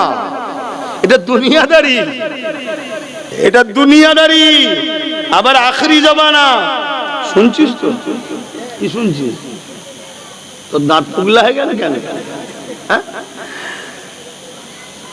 এটা নূরপুর, ঘরের মতো করে কথা বলছি। হ্যাঁ, তোরা না আনতে পারিস, ভালোবাসা এখন আমার পেয়েছে, কথা বুঝাস না? সত্য কথাই বলে দিস, আনি নয়, আনতে যায়, পেরে উঠতে পারে না। আনতে যায়, পেরে উঠতে পারে না। নূরপুরের লোক তো গরিব হয়ে গেছে, কিন্তু পারে না। ঠিক বুঝতে পারছেন তো নাকি? আনতে যায়, কিন্তু ওই সেই ওইটা শোনার পরে বলে ঠিক আছে ভাইজান ঘুরে আসে। ওই যে ঘুরে আসছে, 1 বছর পরে আর দেখা হয় না। হুজুর খাই বেশি, কি করবে বান্না? হুজুরের পেট দেখছো না কত বড়? তা পেট বড় যখন, খাই বেশি যখন, তাহলে লাগবেও তো বেশি নাকি? হ্যাঁ, দরুদ শরীফ আল্লাহুম্মা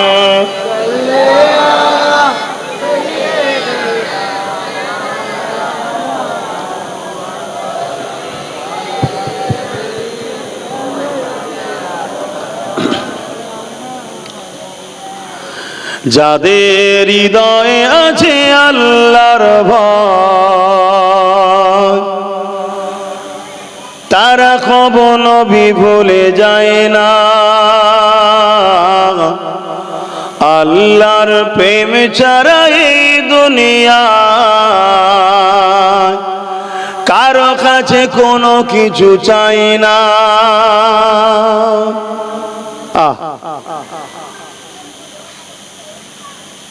যাদের হৃদয়ে প্রকৃত আল্লাহর প্রেম আছে তারা কখনোই নবী ভুলবে না, এবং আল্লাহর প্রেম ছাড়া এই দুনিয়ায় আর কি চাই তারা?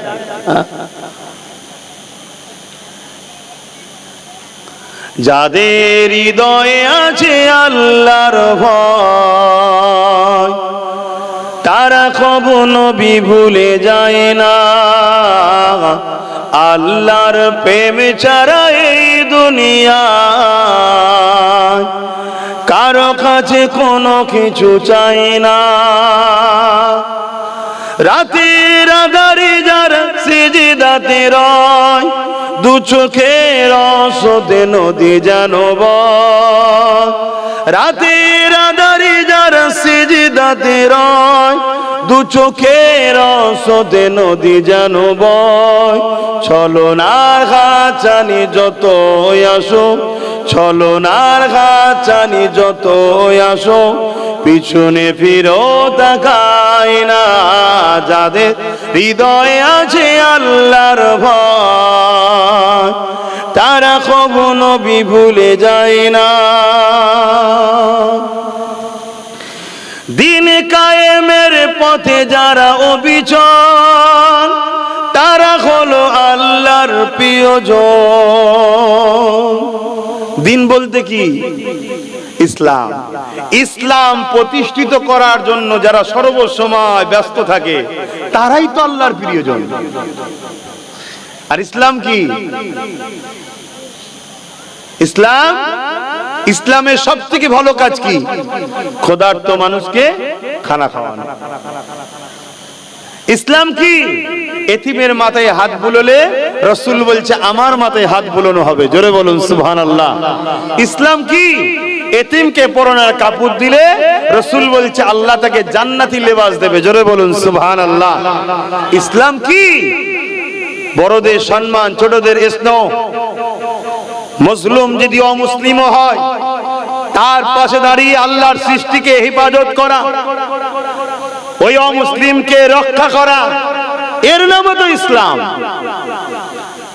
আজকে আমরা দিন কায়েম অর্থাৎ ইসলাম বাস্তবে আনা।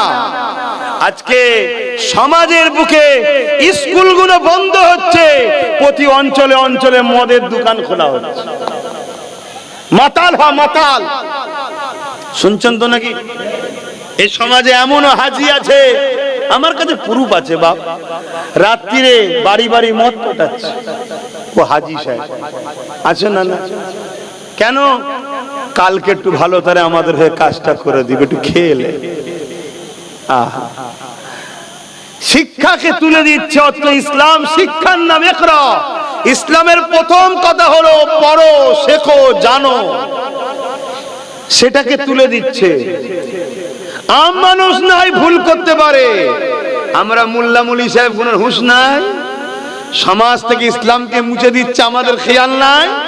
আমাদের তো প্রত্যেকটা মসজিদের খুতবায় বলা দরকার, প্রতিটা মজলিসে কথা বলা দরকার যে নেশার কারণে সমাজে ক্রাইম হচ্ছে, নেশার কারণে সমাজে নারীদের সংসারগুলো ডিভোর্স হচ্ছে, নেশার কারণে তিলোত্তমা বোন খুন হয়ে গেল, নেশার কারণে আজকে সমাজে অ্যাক্সিডেন্ট হচ্ছে, নেশার কারণে যুব সমাজ সংসার জীবন নষ্ট হয়ে যাচ্ছে, কাজ কারবার নষ্ট হচ্ছে।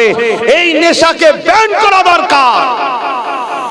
কি দরকার আছে না? না না, ও যে জাহান্নামে যায় যাকে যাক, আমার হালুয়া রুটি হলেই হলো, দে দে, এইসব চলছে। তো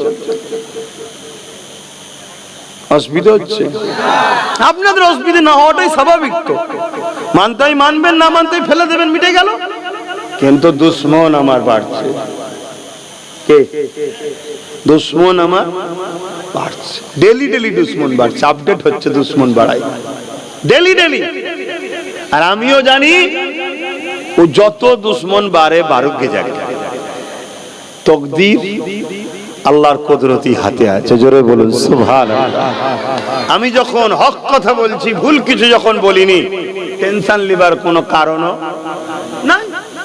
খোদা যদি আমাকে ওই মাকাম দেয় যে মাকাম হযরতে খালিদ বিন ওলীদ আল্লাহর কাছে রোজ চাইতো কি, আল্লাহ আমি আপনার দ্বীনের জন্য, আপনার সৃষ্টির জন্য, ইনসাফ ইনসানিয়াতের জন্য, মুহাম্মদ রাসূলুল্লাহর জন্য, হকের জন্য আমি আল্লাহ গরিবের জন্য, জালিমদের বিরুদ্ধে আমি সংগ্রাম করতে যাই। আল্লাহ মজলুমদের সাথী হই, জালিমদের অস্ত্রের আঘাতে আমি যেন শহীদ হয়ে যাই। আল্লাহ আমি শহীদ হয়ে যাই, এ দরজা যেন আমায় পায়। রোজ দোয়া করে। 120 থেকে 25টা লড়াই করেছে। 120 থেকে 25টা লড়াই খালিদ বিন ওয়ালিদের নেতৃত্বে আল্লাহ বিজয় দান করেছে। জোরে বলুন সুবহানাল্লাহ। কিন্তু 120-25টা লড়াইয়ের পর একদিন, এবারে হায়াত তো সবার শেষ হবে রে বাবা, একদিন বিছানায় শুয়ে আছে, ইন্তেকালের সময় হয়ে গেছে। খালিদ বিন ওয়ালিদের চোখ দিয়ে পানি গড়াচ্ছে। স্ত্রী জিজ্ঞেস করছে, আপনি কাঁদছেন কেন? আমার বড় আফসোস, আমাকে আল্লাহ শহীদ কেন করলো না? কেন এত বড় দরজা, শহীদের দরজা কি? যে অবস্থায় ইন্তেকাল করবে, কিয়ামতের দিন ওই অবস্থায় উঠবে, ওই অবস্থাতেই আল্লাহ থেকে বেহিসাব জান্নাত দেবে। জোরে বলুন সুবহানাল্লাহ। হায় হায়, কত বড় কপাল আব্বাসের হয়েছে বলে মনে হচ্ছে না। কথা বুঝছেন না, বোঝেন না? পাপী গুনাহগার মানুষ, যদি এত বড় কপাল হয় তো বিরাট নসিবের ব্যাপার। আরে মরতে তো আজ নাই কাল হবে, আমাকেও হবে, তোমাদেরও হবে। পালিয়ে বাঁচবে কোথায়? তেল মাখিয়ে মাখিয়ে কতদিন চালাবে? কি আব্বা জান বলবেন তো, কতদিন চলবে? আমি মুরব্বীকে খুব চিনি। কথা বুঝে আসছে তো নাকি? অতএব পালিয়ে যাবার কোনো উপায় আছে? আওয়াজ জোরে, পালিয়ে যাবার উপায় আছে? আরে চোখের সামনে দেখা যাচ্ছে দাদু দাদি বেঁচে আছে, নাতি পুতা চলে গেছে, চোখের সামনে ঘটছে। কত ছোট ছোট মানুষ চলে যাচ্ছে। আহা, হক কথা বলো। যদি বলতে না পারো, নীতিটা ঠিক করো, হকের পক্ষে নীতি ঠিক করো। তাতে 10 জন থাকো, মজবুত থাকো। বাকি কারো বিরোধেরও দরকার নেই, মিশারও দরকার নেই। কেন? তোর নীতি আলাদা, আমার নীতি আলাদা। ভাই তুই তোর রাস্তায় চলে, আমাকে আমার রাস্তায় চলতে দে। কথা মাথায় ঢুকছে তো? বাপজান আমার, খালিদ বিন ওয়ালিদকে তিনার স্ত্রী জিজ্ঞেস করছে, আপনি কাঁদেন কেন?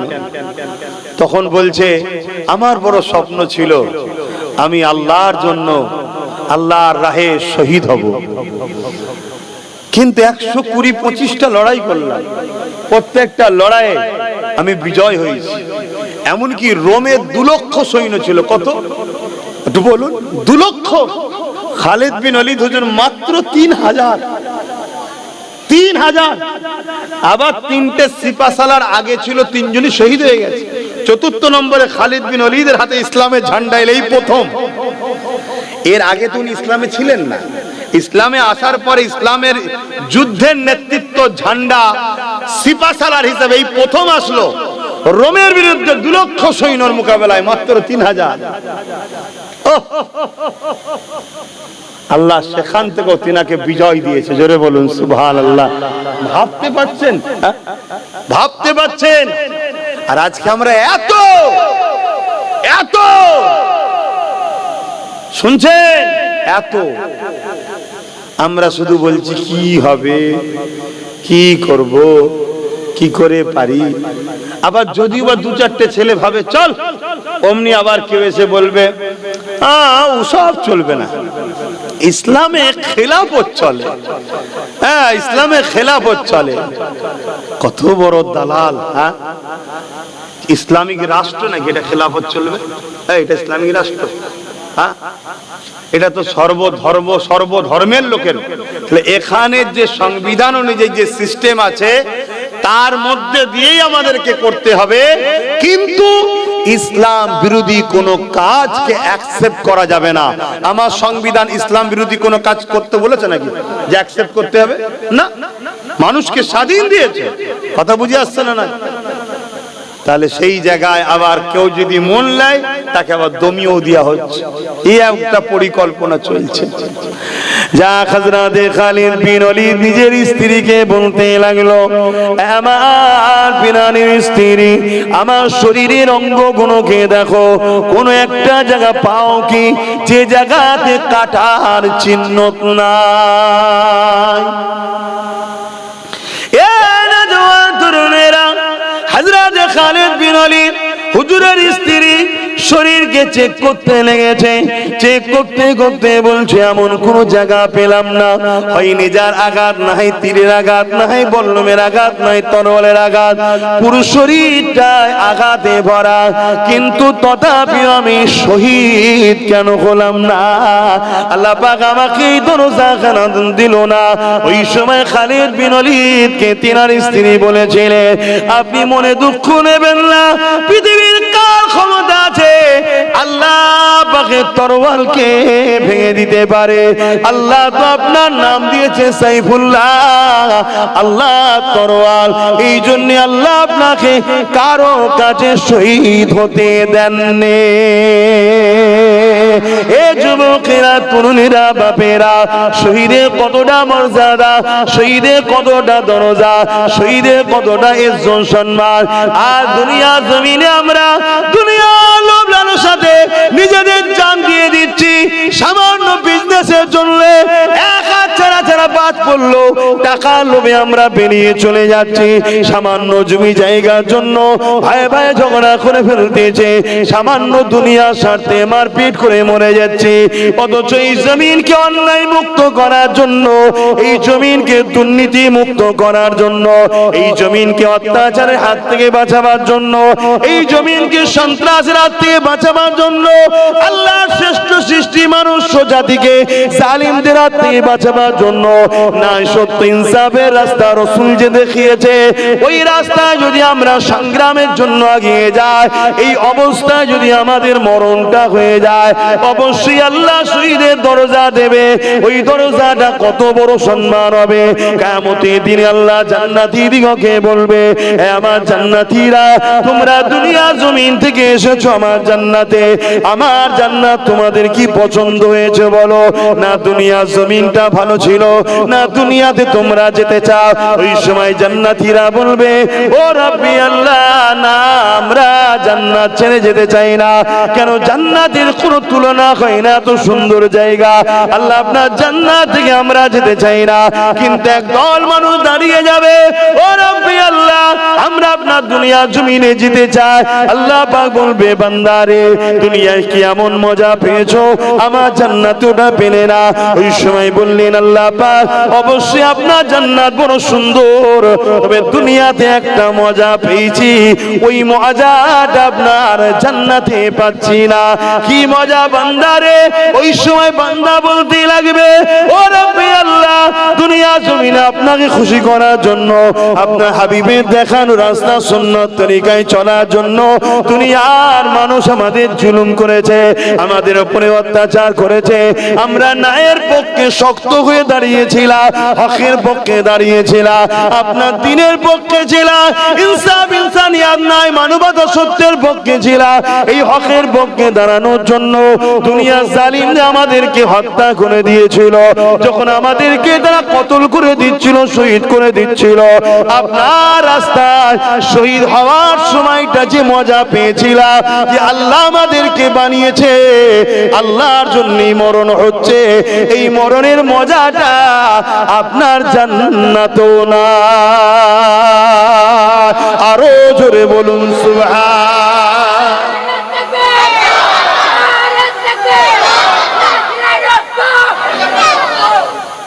নারে তাকবীর, আল্লাহু আকবার, দিন ইসলামটাই ঠিক আছে। আমার নবীর স্লোগান দাও, বলো লাব্বাইক লাব্বাইক লাব্বাইক, নারে দিবে। এবার দাদা হুজুরেরটাও দেবে, কেন তার উসিলায় বাংলার মানুষ আমরা ইসলাম পেয়েছি, না নেমো খারামি করা হবে। আমাদের সবার থেকে দাদা হুজুরকে আল্লাহ রসুল বেশি ভালোবাসে, জোরে বলুন সুবহানাল্লাহ। হ্যাঁ, ওলিদের সাথে থাকবেন। আজকাল কিছু লোক আছে ওলি আল্লাহদের দুশমন তৈরি হচ্ছে, আর এক ইসলাম বিদ্বেষীদের ষড়যন্ত্র। আল্লাহ নবী যেখানে বলেছে ৭৩টা দল হবে, ৭২ জাহান্নামী হবে, একটা দল জান্নাতি হবে। ডিসাইড করো দাদা হুজুর জাহান্নামী না জান্নাতি। যদি জান্নাতি মনে হয় তাহলে দুটো দল যাবে না, তেনাকে মজবুত করে ধরে রাখো। অনেক রকম দলিল দেখাবে, অনেক কোরআন হাদিস দেখাবে, ভেতরে ভেতরে ভেতরে ভেতরে সব ইসলামিক দুশ্মন শাসকদের সঙ্গে সব সেটিং করে বসে আছে। কথা বুঝে আসছে? হ্যাঁ, একটার পর একটা ইসলাম ধর্মের বিষয়ে যে হাত তুলছে এর পিছনে অনেক মুনাফিক মানুষ রয়েছে। তো যাক ভাইয়ের আমার, হকের পক্ষে থাকতে হবে। আল্লাহর হুকুম যেদিন যেভাবে হবে চলে সবাইকে যেতে হবে, কিন্তু ন্যায়ের পক্ষে থাকো, গরিবের পক্ষে থাকো, অসহায়ের পক্ষে থাকো। সে গরিব যদি অমুসলিম হয় তারও পাশে দাঁড়াও, কোন মজলুম যদি অমুসলিম হয় তারও পাশে দাঁড়াও। কথা বুঝে আসছে? জালিমের পক্ষে থেকো না। আজকে অনেক মুসলমান আছে, নামধারী মুসলমান, তারা জালিমের খাতায় নাম লিখিয়েছে। তারা আমাদের কেউ নয়, তাদের সঙ্গে ইসলামের কোনো সম্পর্ক নেই। মুসলিম দাবি করলেই হয়ে যায় নাকি? সন্ত্রাস আর ইসলাম পেট কি বলে, দুধ আর পানি একসাথে যদিও বা হতে পারে, পেট্রোল পানি যদিও একসাথে হতে পারে, দিন আর রাত কি বলে, আলো আর অন্ধকার যদিও একসাথে হতে পারে, হয় না আমি জানি, কিন্তু মনে রাখবেন ইসলাম আর সন্ত্রাস কোনদিন একসাথে হতে পারে না। এর থেকেও চরম ব্যাপার হচ্ছে এটা। তো সেই জায়গায় আজকে যারা সন্ত্রাসী করবে, জুলুম করবে, আতঙ্ক তৈরি করবে, গরিব মানুষের উপরে অত্যাচার করবে, মানুষের উপরে লুণ্ঠন করবে, এটা হক নাস। মনে রাখবেন, দুই শ্রেণীর মানুষ দুনিয়াতে, আখেরাতে জাহান্নামে যাবে। দুই শ্রেণীর মানুষ।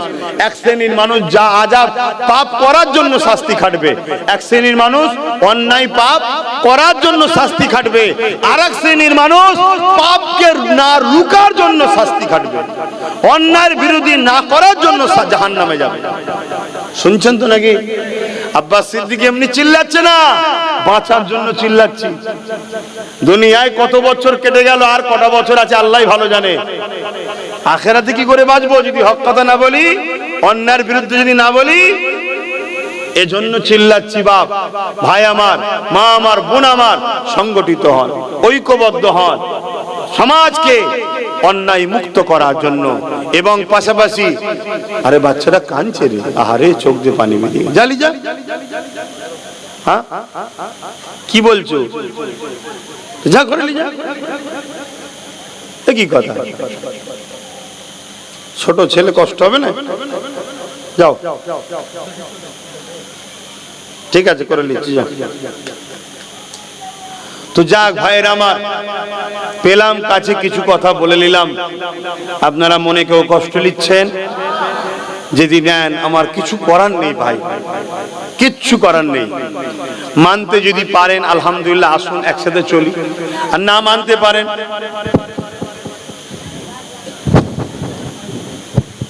মেমোরি থেকে বাদ দিয়ে দেবেন, মিটে গেল। কথা বুঝে আসছে? আপনি আপনার রাস্তায় চলুন, আমি আমার রাস্তায় চলি। আর যদি মানতে পারেন তাহলে একসাথে আসুন, একসাথে চলি। ওয়াকাফ কে বাঁচাতে হবে। ওয়াকাফ সম্পদ আমাদের, এটাকে বাঁচাতে হবে। তার আগে আসুন একটু সালাম দিয়ে নি, সংক্ষেপে একটু ওয়াকাফের দু কথা বলে দোয়া করব। ইয়া নবী সালাম।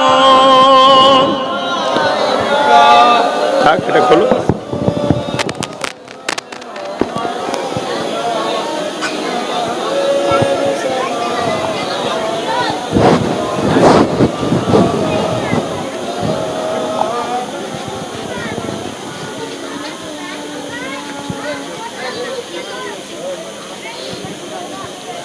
ওহ আল্লাহ,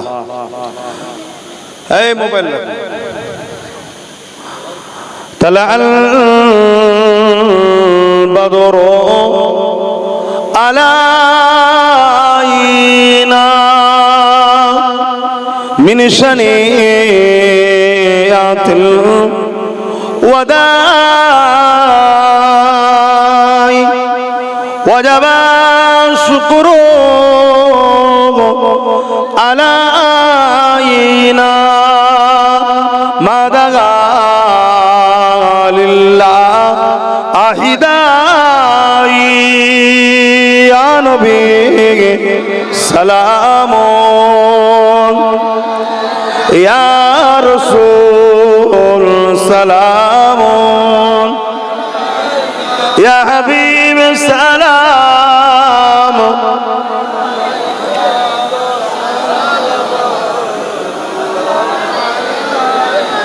কঠিন হাসরের দিনে কি আছে মোদের কপালে গুনাহগার উম্মাত আপনার লইবেন সঙ্গে মাহশরে নবী সালাম ইয়া রাসূল সালাম ইয়া হাবিব সালাম সালাওয়াতুল্লাহ। সকলে গায়ে গে বসুন। বালাগাল উলা বিকামালিহি কাসাবাত দুজা বিজামালিহি হাসানাত জামিউ বিসালিহি সাল্লু আলাইহি ওয়া আলিহি আল্লাহুম্মা সাল্লি আলা সাইয়্যিদিনা মাওলানা মুহাম্মদ ওয়া আলা আলিহি। বাপজান আমার, দোয়া চাইবো তার আগে সংক্ষেপ কথা। ওয়াকাফ আমার কওমের প্রচুর মানুষ এখন জানে না এই বিষয়টা কি। ইসলাম ধর্মে কোন মানুষ যদি আল্লাহর রাহে কোন জিনিসকে উৎসর্গ দান করতে চায় সেটাকে বলা হয় অফ করা। এই অফ দু ধরনের হয়, একটা অকফে লিল্লাহ আর একটা অকফে আওলাদ। একটা মালিকানা আওলাদ থাকে, কিন্তু অফ করে দেওয়া হয় যাতে করে সন্তান ওই জায়গার জমিগুলো বিক্রি করে দিতে না পারে, তাদের পুতা টুতা কোনো বিপদে পড়ে যাবে। আর অকফে লিল্লাহ হলো যেটা আল্লাহর রাহে উৎসর্গ করে দেওয়া। এ জমিও কখনো বিক্রি হয় না। এই জমিকে ভাড়া দিয়ে বা বিভিন্ন ভাবে খাটিয়ে যে সম্পদ হবে ওটা মসজিদে মাদ্রাসায় যে উদ্দেশ্যে দেবে, কোন জমিন মসজিদের জন্য, কোন জমিন মাদ্রাসার জন্য, কোন জমিন গরিব ছেলেদের পড়াশোনার জন্য, কোন জমিন গরিব মুসলিমের উপকারের জন্য। এই জন্য একটা বোর্ড আছে, এটাকে বলা হয় ওয়াকাফ বোর্ড। তারা পরিচালনা করে, কন্ট্রোল করে। ঠিক তেমনি হিন্দু ভাইদেরও ঠিক এরকম সম্পদ আছে, যেটা আমাদের সমাজে মিথ্যা প্রচার চলছে যে ওনাদের নাই আমাদের আছে, অতএব আমাদেরটা ব্যান্ড করতে হবে। না, ওনাদেরও আছে। ওনাদেরটা বলা হয় দেবত্ব সম্পদ। আদিবাসীদেরও রয়েছে জল জঙ্গলের সম্পদ, খ্রিস্টানদেরও আছে, শিখ আছে, পাঞ্জাবি, সব সম্প্রদায়ের অর্থশালীরা তাদের ধর্মের মানুষের ডেভেলপমেন্ট করার জন্য, এডুকেশন, ধর্মীয় কাজে খরচ করার জন্য এসব অ্যাসেট জমি জায়গা দিয়ে গেছে। তো ভারতবর্ষে মুসলমানদের ওয়াকাফ সম্পত্তি কম বেশি 28 থেকে 29 লক্ষ বিঘে জায়গা। ভাবতে পারছেন কতটা? 28 থেকে 29 লক্ষ বিঘে জায়গা। কিছু বুঝতে পারলে? 28 বিঘে নয়, 28 লক্ষ বিঘে জায়গা। মাথায় ঢুকছে? এই জায়গা দীর্ঘ বছর ধরে বেদখল হয়ে আছে। এই জায়গাকে নিয়ন্ত্রণ করার জন্য একটা কমিটি হয়েছিল। সেই কমিটি এই জায়গাগুলোকে তত্ত্বাবধান করে। তার যা অর্থ হয় 7% তারা নেয়। কথা বুঝে আসছে? বাকি যার যেটা খরচ করা তাদেরকে খরচ করতে হয়। কিন্তু দুঃখের বিষয়, 4 আনা খরচ হয়, 12 আনা লুটা হয়। এটা যুগ যুগ ধরে চলে আসছে। তাই আমাকে আল্লাহ যতদিন বড় করেছে, 10 বছর কম বেশি হলো, এই ওয়াকাফকে বাঁচাবার জন্য আমি আন্দোলন করছি। নিশ্চয়ই কম বেশি আপনারা জানেন, যারা আমার সঙ্গে জুড়ে ছিলেন বা জুড়ে আছেন। 10 বছর কন্টিনিউ কিন্তু আমার এই কাজ চলছে, ওয়াকাফ বাঁচাও। কেন? ওয়াকাফ জায়গার উপরে মসজিদও আছে, মাদ্রাসাও আছে, কবরস্থানও আছে। আর আগেকার সময়ে মানুষ কি করতেন? মৌখিক দান করতেন। চলো এই 2 বিঘে জায়গাটা আমিও কবরস্থানকে দিয়ে দিলাম, এই 2 বিঘে জায়গা মসজিদের, এই 2 বিঘে মাদ্রাসার। কথা বুঝে আসছে? আর সব কিন্তু ভিআইপি জায়গা, যাতা জায়গা নয়, আরো কোটি লক্ষ কোটি টাকার সম্পদ। কথা বুঝে আসছে? সেইভাবে ধারাবাহিক ভাবে এখনো চলে আসছে মৌখিক, যার কোনো কাগজপত্র নাই। কেন? সুপ্রিম কোর্টের আজকের দিন পর্যন্ত আইন হলো ওয়াকাফের মৌখিক দান চলবে।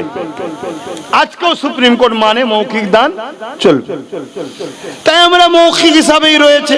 আর আগেকারের মানুষ 500 বছর, 600 বছর, 700 বছর, 1000 বছর ধরে চলে আসছে সেইভাবে।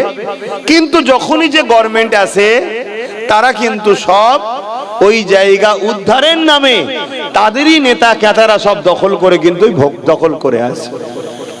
বর্তমান আমার রাজ্যে যে সরকার আছে, এই সরকারও 2011-ই বলেছিল আমি ক্ষমতায় আসলে মুসলিম ভাইয়েরা তোমাদের ওয়াকাফকে উদ্ধার করে দেবো।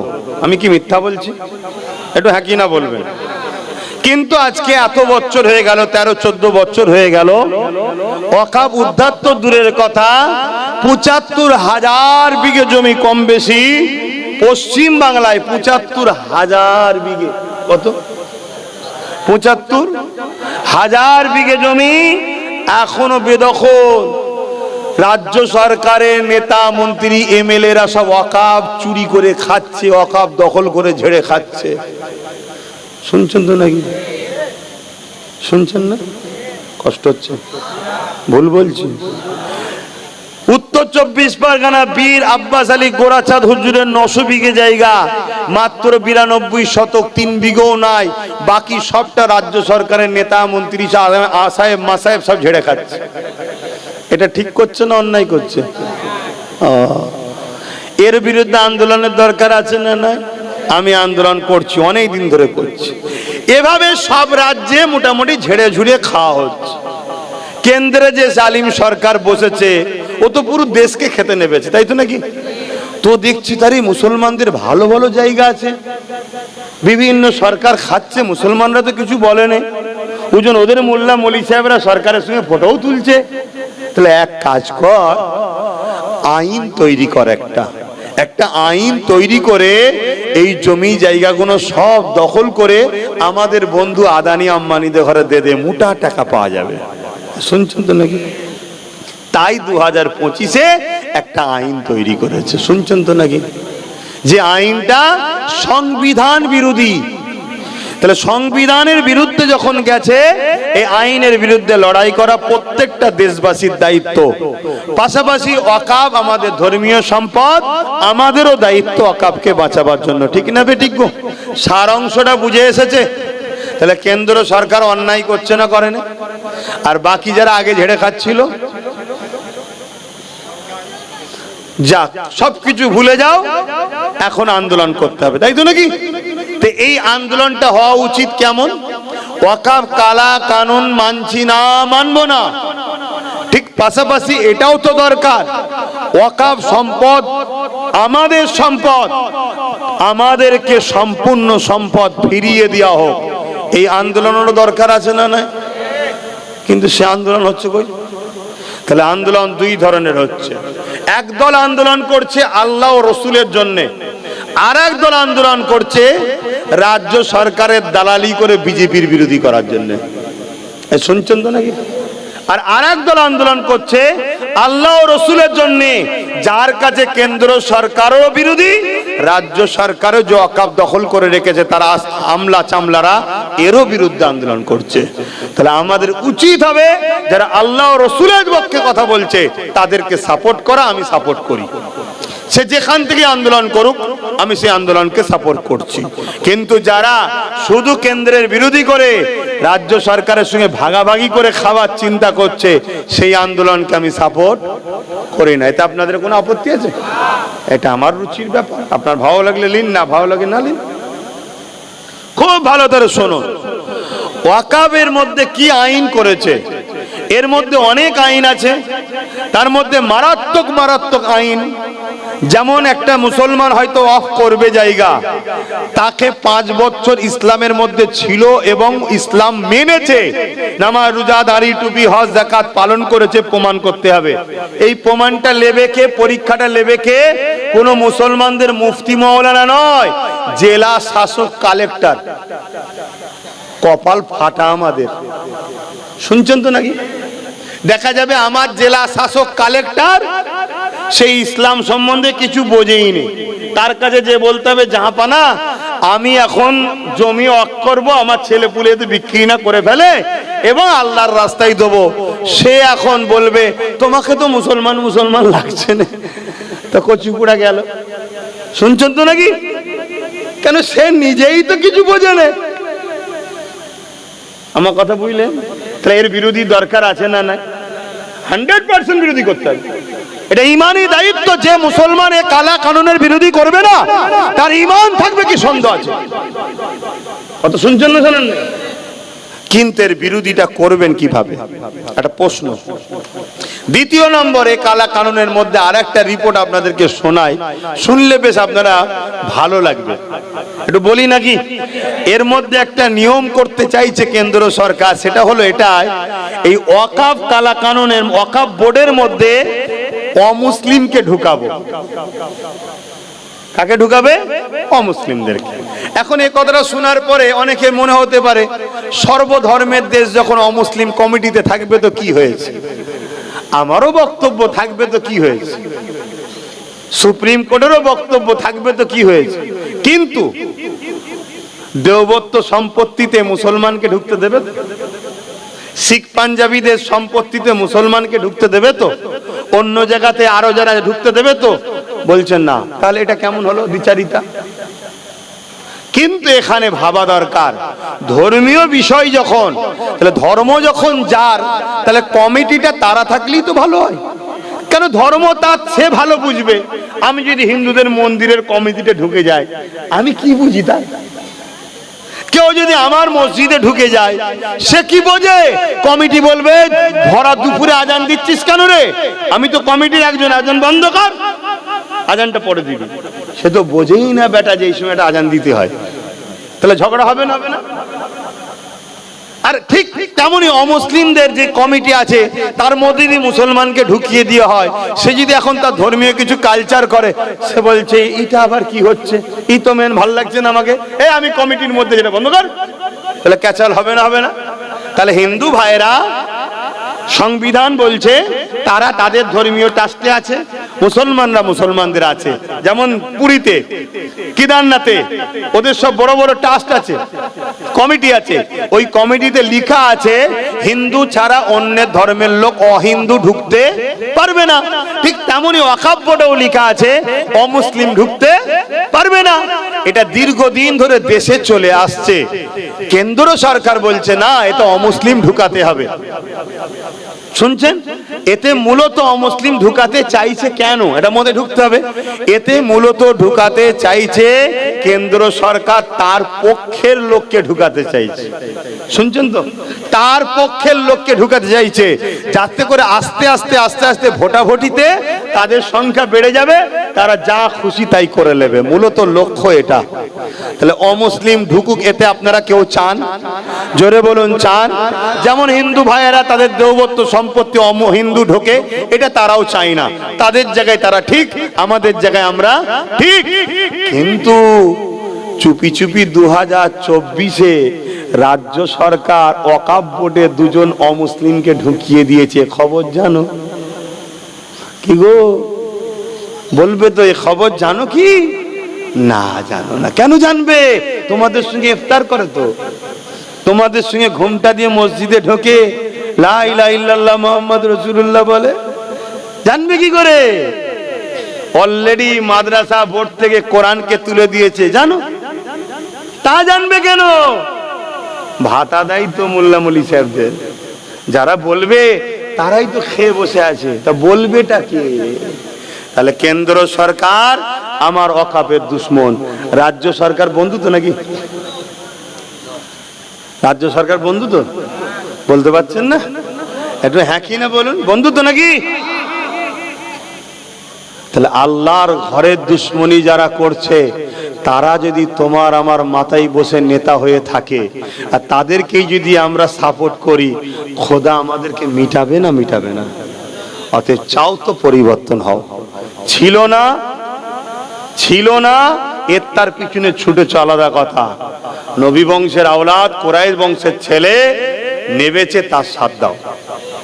কথা শুনছো না? শোনো না। আমি হুজুর আসবো, বাবারাই করব, আমি কবর জিয়ারত করব, পানিতে ফু দেবো, জলসা করব, আমার জায়গায় আমি ঠিক আছে। আরো হুজুর আসবে, আরো মুফতি মাওলানা আসবে, কিন্তু কেউ যখন নেবেছে সমাজকে পরিবর্তন করার জন্য, কেউ যখন নেবেছে গরিব মুসলিম আদিবাসী দলিত হিন্দুদেরকে জালিমদের হাত থেকে বাঁচাবার জন্য, কেউ যখন নেবেছে তিলক তোমার হয়েও চিল্লাবে, আনিস খানের হয়েও চিল্লাবে, সে যখন তোমার নবীর বংশের আওলাদ, তোমার ইমানি দায়িত্ব তার সাথ দেওয়া দরকার আছে না নাই? তুমি ডায়ে বাঁয়ে দেখছো কেন? হ্যাঁ, ফাইসাল্লাহ জমিনে হয় না আসমানে হয়। পরিবর্তন হও, আল্লাহ তোমাদেরকে সাহায্য করবে। কথা ক্লিয়ার? এবারে বলুন, এই ওয়াকফ বিলকে বাতিল করা সম্ভব আছে না নাই? পন্থা কি? ওই কলকাতায় যে মিছিলের নামে, মিটিং এর নামে আর হিন্দু ভাইদের বাস থেকে ধর্মীয় পতাকা খুলে লিবা, এ তো আরো 20 ফুড়া করে দিলে, এ তো 20 ফুড়া হয়ে গেল। এবারে আন্দোলন করতে হবে, কিন্তু সর্বপ্রথম শোনেন, কোন জিনিস যদি আইন হয়ে যায় তাকে আইনের অস্ত্র দিয়ে কাটতে হবে। দ্বিতীয় নম্বর কথা, তাই তো সুপ্রিম কোর্টে নওশাদ সিদ্দিকী গেছে। কি গো, গেছে না যায়নি? আসো সবাই মিলে আওয়াজ তুলি, রাজ্যের যিনি দায়িত্বে আছে তাকে যেতে হবে সুপ্রিম কোর্টে। তোলা দরকার আছে না নাই? বলার অধিকার আছে না নাই? যেখানে যেখানে আহলে সুন্নাত ওয়াল জামাতের ছেলেরা মিটিং করছে, ওখানে পুলিশ দিয়ে বাধা দিচ্ছে, মিটিং হবে না। কেন? এখানে মিটিং হলে আমার বিষয়েও কথা হবে।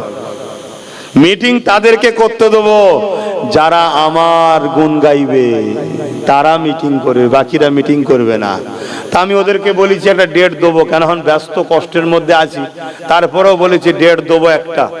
কথা বুঝে আসছে? মিটিং তো হবেই রে বাবা, এটা কি কারো বাবা কালী সম্পদ নাকি? হ্যাঁ, ছেড়ে দিয়েছি বলে গেছি, ছেড়ে দিয়েছি বলে, ছাড় দিয়েছি বলে কি ছেড়ে দিয়েছি নাকি?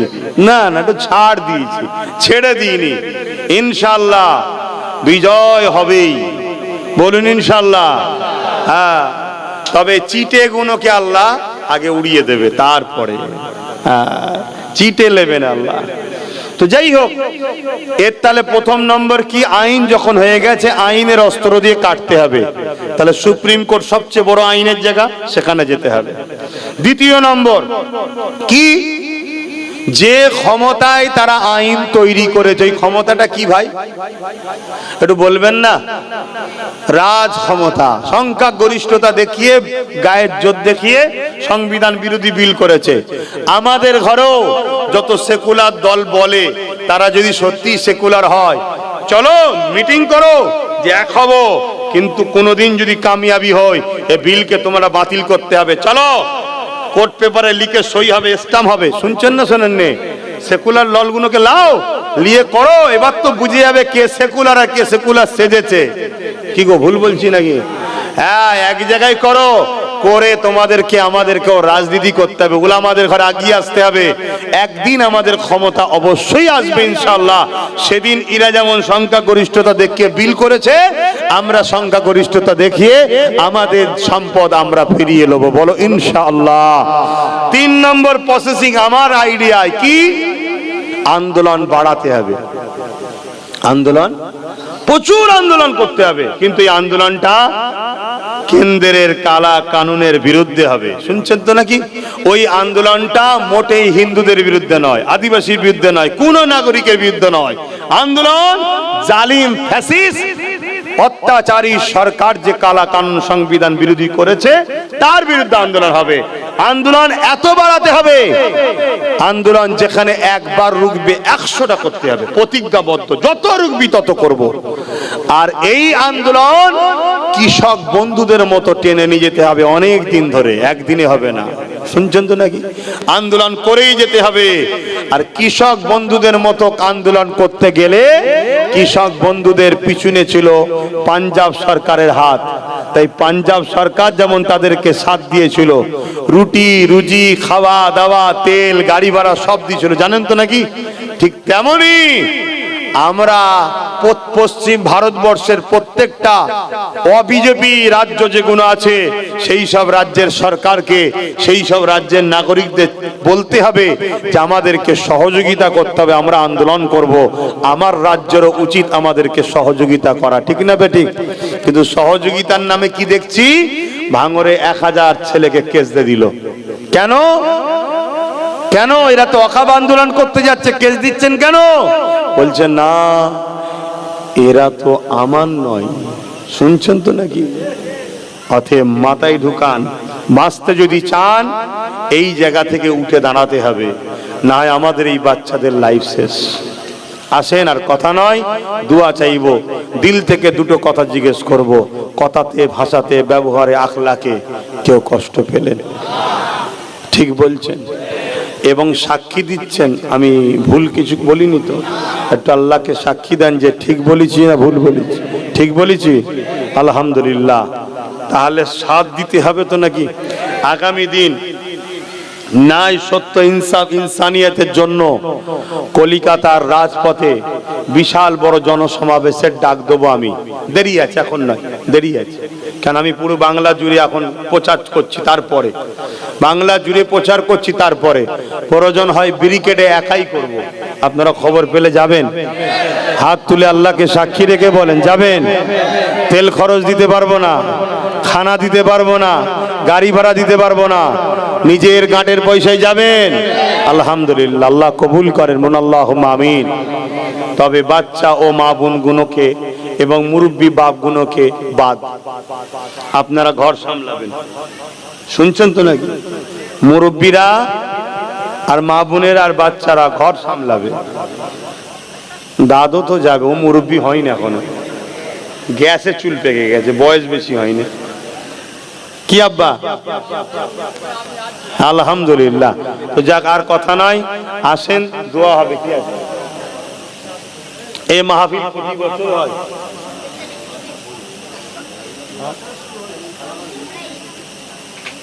কারা কমিটি, কারা?